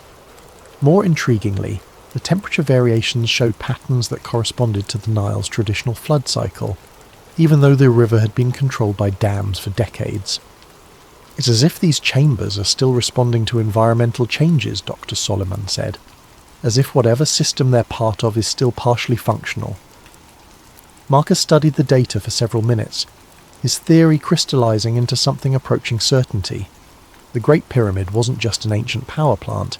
It was a machine with components that were still sealed inside, still responding to the same environmental triggers that had activated it thousands of years ago. Dr. Solomon, hypothetically, if someone wanted to access these chambers using modern technology, how would they do it? She looked around the coffee shop nervously. Hypothetically? Millimeter wave radar could map the internal structure precisely. Microbore drilling could create access holes small enough to insert fibre optic cameras. With the right equipment, you could explore these spaces without causing significant structural damage to the pyramid. Marcus nodded, already calculating what such an expedition would cost and how it might be organised. But Dr. Solomon wasn't finished. "Dr. Chen, there's something you should know. I'm not the first person to detect these chambers, and I won't be the last. But every researcher who has tried to investigate them seriously has found their access restricted, their funding cut, or their careers redirected. The Egyptian government isn't trying to preserve the pyramid from damage. They're trying to preserve its secrets from discovery." As Marcus walked back through Cairo's bustling streets, he realized he was no longer conducting academic research. He was investigating a cover-up that had been maintained for decades, possibly longer. The question was no longer what the pyramid had been designed to do. It was why someone was so determined to prevent modern science from finding out. That night, Marcus returned to the pyramid alone. Hassan had arranged for him to have extended access, though the guide had seemed reluctant to leave him there as darkness settled over the Giza plateau. "Dr. Chen, the pyramid. She's different at night. You be careful, yes? Some knowledge, it comes with price." Now, sitting in absolute darkness in the king's chamber with his instruments powered down and his cell phone turned off, Marcus could feel what Hassan had meant. The vibrations he'd noticed on his first day weren't stronger at night. They were clearer, unmasked by the electromagnetic interference of modern technology and the subtle vibrations of daytime activity. The feeling was unmistakable now, a low-frequency pulse that seemed to emanate from the very stones around him. It reminded him of sitting in a car with a powerful subwoofer, feeling the bass notes resonating in his chest. Except this sensation seemed to penetrate deeper, affecting not just his body but his consciousness itself. Marcus had brought along a new piece of equipment, a sensitive electromagnetic field detector borrowed from Dr. Solomon's laboratory. In the complete darkness and electrical silence of the chamber, the device could register even the faintest electromagnetic activity. He switched it on and watched the display with growing amazement. The pyramid was generating electricity. Not much. The readings were measured in millivolts and microamps, but the output was consistent, rhythmic, and definitely real. The electromagnetic field strength varied in cycles that corresponded to the acoustic resonance he'd measured earlier. The entire structure was functioning as a low-level electrical generator, powered by forces he was only beginning to understand. Marcus activated his night vision camera and began recording, speaking in whispers to avoid disturbing whatever delicate processes he was observing. The electromagnetic readings are strongest near the northeast corner of the chamber, consistent with the acoustic anomalies I documented earlier. The field strength appears to correlate with lunar cycles. Tonight's readings are approximately 20% higher than last week's, coinciding with the new moon. He moved the detector around the chamber, mapping the electromagnetic field as he had mapped the acoustics. The patterns were complex but consistent, forming a three-dimensional matrix of electrical activity that encompassed the entire chamber. At the centre of the room, where the pharaoh's sarcophagus should have been, the electromagnetic field reached its peak intensity. But there was something else. As Marcus sat in the centre of the chamber, surrounded by the electrical field generated by 4,000 years of precisely engineered stone, he began to experience something unexpected: altered consciousness. It started as a subtle shift in perception, similar to the disorientation he'd felt at high altitude or during meditation. But as he remained motionless in the electromagnetic field, the sensation deepened. His thoughts became clearer, more focused, while his awareness of the chamber around him expanded. He could sense the massive weight of the pyramid above him, the underground chambers below, even the subtle movements of air through the shaft systems. Marcus realised that the 110 Hz acoustic resonance he'd measured wasn't accidental. It was the exact frequency that research had shown could induce theta brainwave states associated with deep meditation, enhanced creativity, and altered consciousness. Combined with the electromagnetic field, the King's Chamber functioned as a consciousness-altering device. But why? What purpose would ancient builders have had for creating a machine that could systematically alter human consciousness? As Marcus sat in the pyramid's electromagnetic embrace, understanding dawned on him like sunrise over the desert. The pyramid wasn't just a power plant, it was a communication device. The electrical energy it generated wasn't meant to power lights or machinery. It was designed to amplify and transmit human consciousness itself. The ancient Egyptians had built the ultimate meditation chamber, a place where human awareness could be enhanced, expanded, and potentially transmitted across vast distances. The precision engineering, the electromagnetic properties, the acoustic tuning, all of it served to create conditions where consciousness could transcend the normal limitations of the human brain. Marcus thought about the ancient Egyptian concepts of Ka and Ba, aspects of the human soul that could travel beyond the physical body. What if these weren't just religious beliefs, but actual descriptions of consciousness, projection experiences facilitated by the pyramid's technology? The implications were staggering. If ancient Egyptians had mastered consciousness projection, they could have explored distant lands without physical travel, communicated across vast distances without messengers, and perhaps even preserved knowledge in ways that transcended physical destruction. The pyramid might have been their internet, their telecommunications network, their method of backing up human consciousness itself. Marcus's instruments continued recording as his awareness expanded further. He could sense other presences in the chamber, not supernatural entities, but echoes of the thousands of people who had experienced altered states in this space over the millennia. The pyramid had been accumulating consciousness, storing it in some form that science didn't yet understand. As the hours passed, Marcus began to comprehend the magnitude of what he'd discovered. The Great Pyramid wasn't just an ancient monument, it was a machine for expanding human potential, built by a civilization that understood the relationship between consciousness, electromagnetic energy, and the fundamental structure of reality itself. But why had this knowledge been lost, and why were modern authorities so determined to prevent its rediscovery? As dawn approached and the electromagnetic readings began to fluctuate with the rising sun, Marcus made a decision that would change the course of his research, and possibly his life. He wasn't going to publish his findings in academic journals where they could be dismissed or suppressed. He was going to find a way to demonstrate the pyramid's true capabilities to the world. The Age of Secrets was about to end.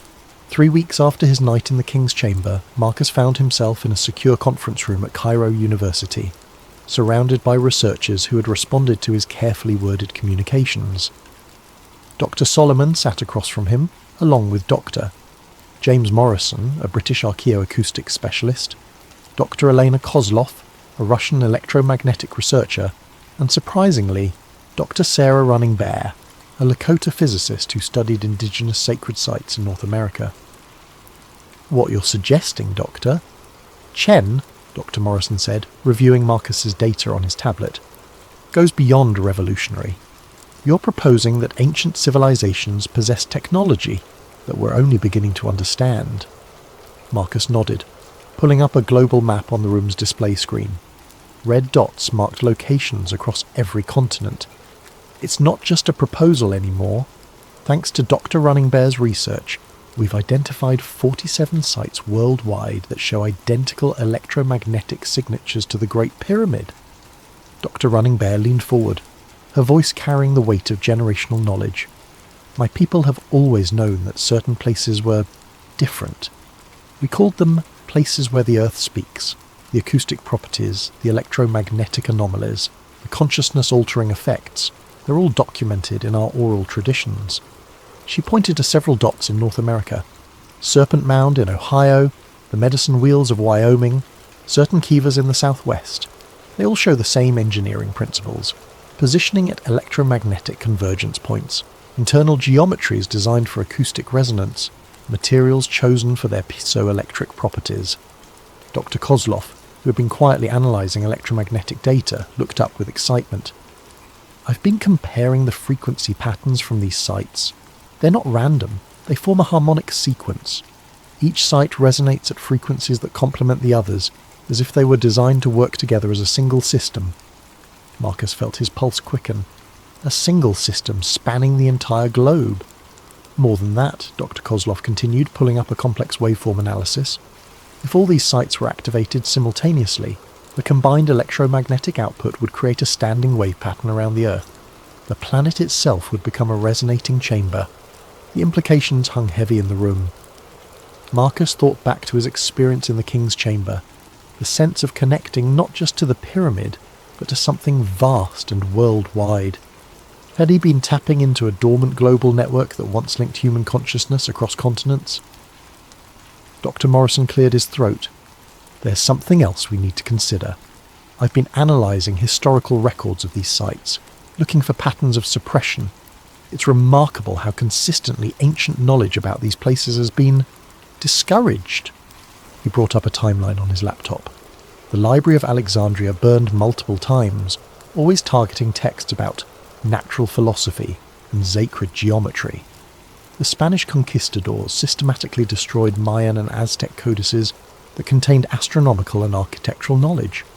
The British Empire consistently relocated indigenous populations away from sites that showed electromagnetic anomalies. Dr. Running Bear's expression darkened. "My ancestors were forced from sacred sites across North America. The official reason was always agricultural development or mineral rights, but they consistently targeted places where consciousness-altering experiences were known to occur." Marcus felt a chill of recognition. The same pattern of suppression he'd encountered with the pyramid's hidden chambers was part of a much larger historical trend. Someone, or some group, had been systematically working for centuries to prevent humanity from rediscovering its technological and spiritual heritage. "The question is," Dr. Solomon said quietly, "what would happen if we reactivated this network?" Dr. Solomon's question haunted Marcus for days. The theoretical implications of reactivating an ancient global consciousness network were staggering, but the practical challenges seemed insurmountable. Most of the sites were under government control, protected by restricted access, or surrounded by modern development that would interfere with their electromagnetic properties. But Marcus couldn't let go of what he'd experienced in the King's Chamber. The sense of expanded awareness, of connection to something vast and ancient, had fundamentally changed his understanding of human potential. If that experience could be replicated and shared, it might represent the next stage of human evolution. The answer came from an unexpected source. Hassan appeared at Marcus's hotel room door early one morning, carrying a worn leather satchel and wearing an expression of nervous determination. "Doctor, Chen, my family, we have been guardians longer than we have been guides. My great-grandfather, before the British came, before the tourists, he was keeper of the old knowledge." Hassan opened the satchel to reveal documents that made Marcus's breath catch. Hand-drawn maps showing underground passages throughout the Giza Plateau. Detailed diagrams of the pyramid's internal structure, including chambers that weren't on any official archaeological survey, and most remarkably technical drawings that showed how the pyramid's systems could be manually activated. "The old knowledge, it was never lost completely," Hassan continued. "Hidden, yes. Dangerous to speak of, yes. But preserved by families like mine, waiting for someone who could understand its importance." The drawings revealed that the pyramid's consciousness-amplifying effects weren't automatic. They required specific activation procedures. Water had to be introduced into the subterranean chambers at precise volumes and timing. Certain crystals needed to be placed in the sealed chambers to focus the electromagnetic fields.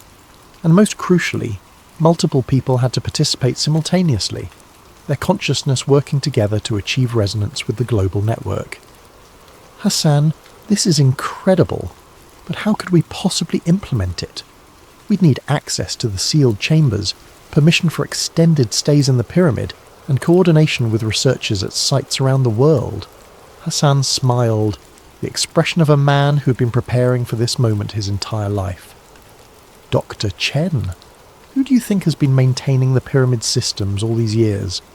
The tourist guides, the security staff, the maintenance workers, many of us are descendants of the original guardians. We have been waiting for someone like you, someone who could understand what we have been protecting." Over the next few hours, Hassan revealed the existence of a network of guardians at ancient sites worldwide. Families who had maintained the old knowledge for generations, keeping the sites minimally functional while waiting for the time when they could be fully reactivated. The suppression Marcus had encountered wasn't just from modern governments. It was part of an ancient conflict between those who sought to preserve transformative knowledge and those who feared its implications for existing power structures. "But now," Hassan said, his eyes bright with possibility, "the time of hiding is ending. The world is ready for the old wisdom to return." Marcus spent the next week in secret meetings with Hassan's network. They showed him hidden passages that connected the pyramids at Giza to underground chambers extending for kilometers beneath the desert. They revealed caches of ancient crystals and metallic components that could be used to restore the pyramid's full functionality. Most remarkably, they demonstrated that they had been maintaining contact with Guardian networks at other sites around the world, using methods that seemed to blend ancient wisdom with modern technology. The plan they developed was audacious beyond anything Marcus had imagined. On the night of the next new moon, when electromagnetic conditions would be optimal, Guardian networks at 12 major sites would simultaneously activate their monuments' consciousness-amplifying systems. The Great Pyramid would serve as the primary node, with Marcus and the research team providing scientific documentation of the process. If successful, the experiment would create the first coordinated activation of the global consciousness network in over 3,000 years. The effects, according to the Guardian's preserved knowledge, would be felt worldwide. A sudden expansion of human awareness that could fundamentally alter the course of civilization. But there were risks. The ancient texts spoke of individuals who had been unprepared for the experience, whose consciousness had been overwhelmed by the sudden expansion of awareness. There were warnings about the network attracting the attention of forces that had opposed its use in the past, and there was the very real possibility that modern governments would respond to the activation with force, viewing it as a threat to established order. As Marcus stood in the king's chamber 1 week before the planned activation, surrounded by crystals and metallic components that Hassan's people had been safeguarding for millennia, he realized that he was about to participate in either the most important experiment in human history or the most dangerous. The pyramid hummed around him with renewed energy, its systems responding to the presence of the missing components. Through his consciousness, he could sense the other sites coming online around the world, their guardians preparing for an event that would either herald humanity's next evolutionary leap or mark the end of the Age of Secrets forever. The night of the new moon arrived with unprecedented atmospheric conditions.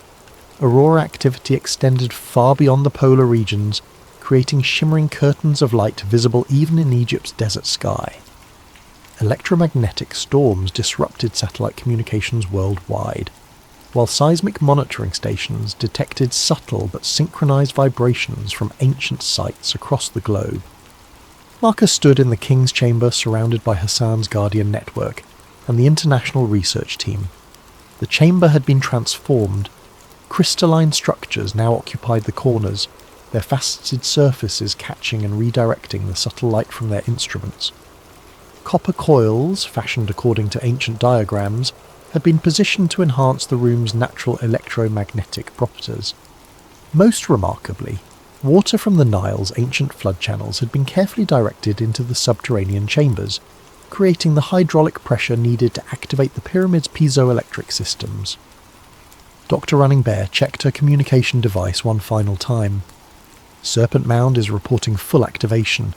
The electromagnetic readings are unlike anything we've ever recorded. Dr. Morrison, monitoring from Newgrange and Ireland, transmitted similar reports. The acoustic resonance here is building beyond our measurement capabilities. The entire mound is vibrating in harmony with frequencies we didn't know existed. Around the world, Guardian networks at sites from Machu Picchu to Angkor Wat were reporting the same phenomenon.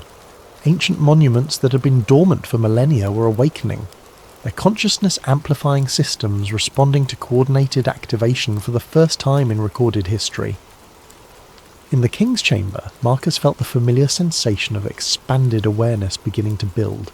But this time, it was different, stronger, more focused, and connected to something vast beyond individual consciousness. Through the electromagnetic field generated by the activated pyramid, he could sense the presence of people at the other sites, their awareness merging into a collective experience that transcended physical distance. Dr. Kozlov, monitoring the electromagnetic readings, whispered in amazement, "The standing wave pattern is forming exactly as predicted. The Earth's electromagnetic field is reorganizing itself around these sites." But the experience went beyond scientific measurement. As the network reached full activation, Marcus found his consciousness expanding not just across space but across time. He could sense the pyramid builders themselves, not as historical figures but as present awareness, as if their consciousness had been preserved within the structure itself, waiting for this moment of reactivation. The ancient Egyptians hadn't just built a machine for amplifying consciousness, they had created a means of preserving it across millennia. The pyramid was a library of human awareness, containing the accumulated wisdom of a civilization that had achieved levels of understanding that modern science was only beginning to approach. Through the network, Marcus experienced visions of the ancient world as it had truly been. Not the primitive civilization described in history textbooks, but a global culture connected by consciousness-amplifying technology, capable of feats that seemed magical only because the principles had been forgotten. He saw the construction of the monuments not as slave labour directed by megalomaniacal pharaohs, but as collaborative projects undertaken by people who understood their role in maintaining humanity's connection to higher levels of awareness. Most remarkably, he experienced the reason why the network had been deactivated. As human civilizations became more hierarchical and centralized, the egalitarian consciousness expansion technology had been seen as a threat to emerging power structures. Rulers who depended on controlling information and limiting awareness had systematically dismantled the network, replacing consciousness expanding wisdom traditions with belief systems that emphasized obedience and separation. The suppression hadn't been accidental. It had been deliberate, coordinated across cultures and centuries by those who understood that widespread access to expanded consciousness would make traditional forms of dominance impossible to maintain. But the network had been designed with safeguards.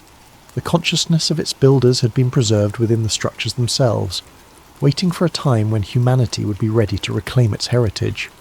That time, Marcus realised, was now. As the activation reached its peak, effects began manifesting around the world. Dr. Running Bear reported that people living near the activated sites were spontaneously experiencing expanded states of consciousness.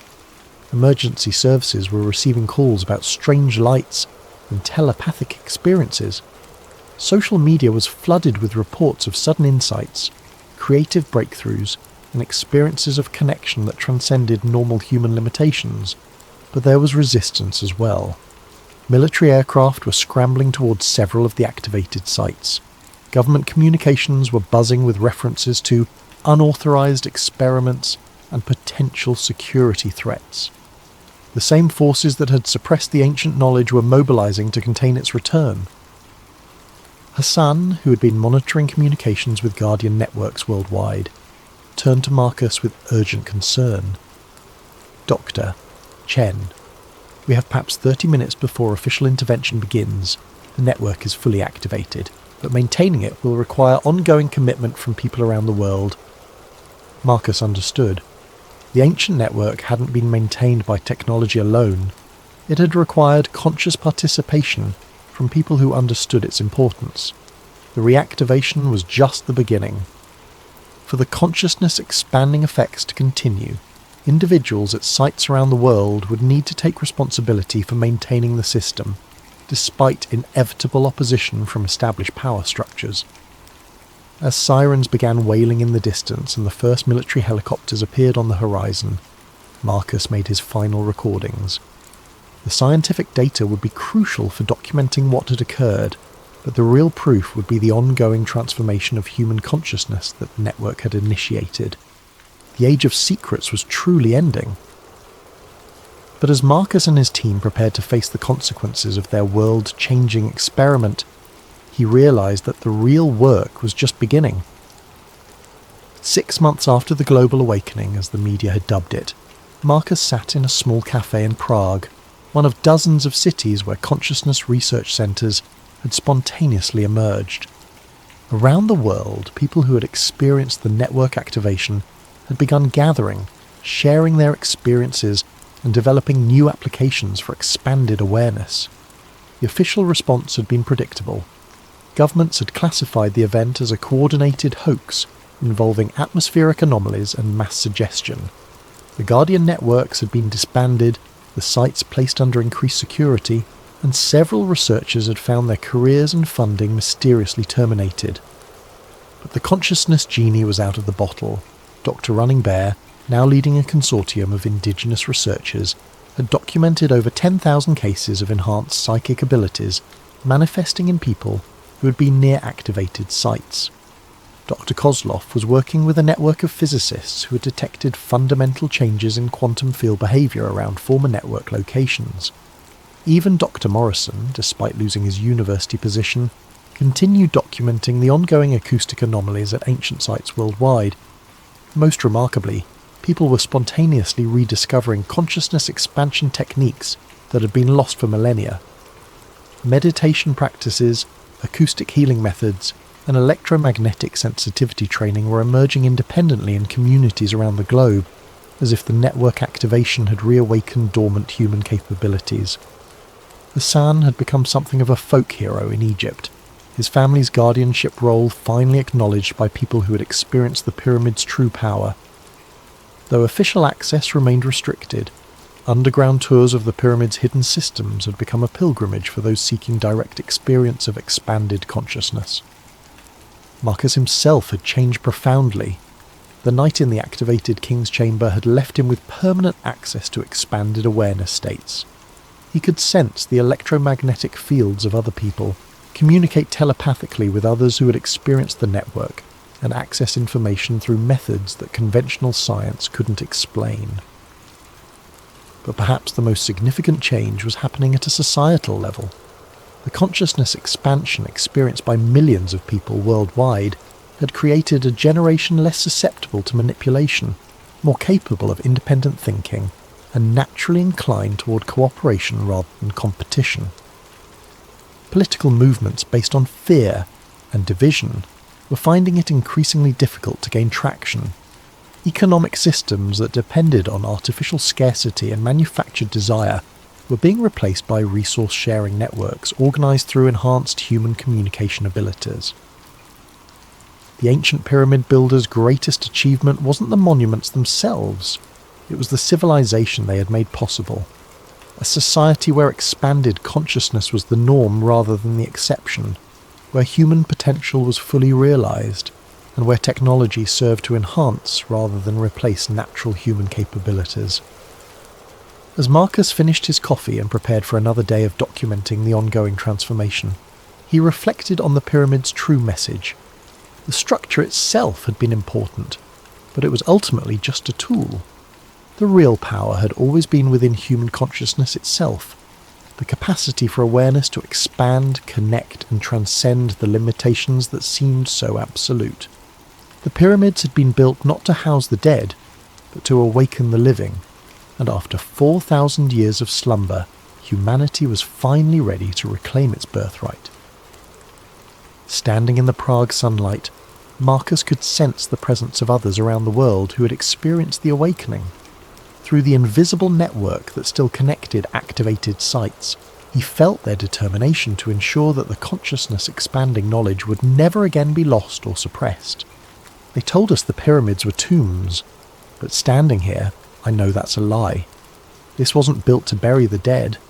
It was built to keep the world alive, to preserve and transmit the highest potentials of human consciousness across the millennia, waiting for a time when humanity would be ready to reclaim its forgotten heritage. That time had finally come. The age of expanded consciousness had begun, and no force on earth could put the awakened human spirit back to sleep. The network hummed silently across the globe, connecting minds and hearts in ways that transcended physical distance. The ancient guardian's work was complete. The future of human consciousness stretched ahead like dawn breaking over the desert, infinite with possibility. Marcus smiled, feeling the pyramid's eternal presence in his consciousness, and stepped forward into humanity's transformed tomorrow.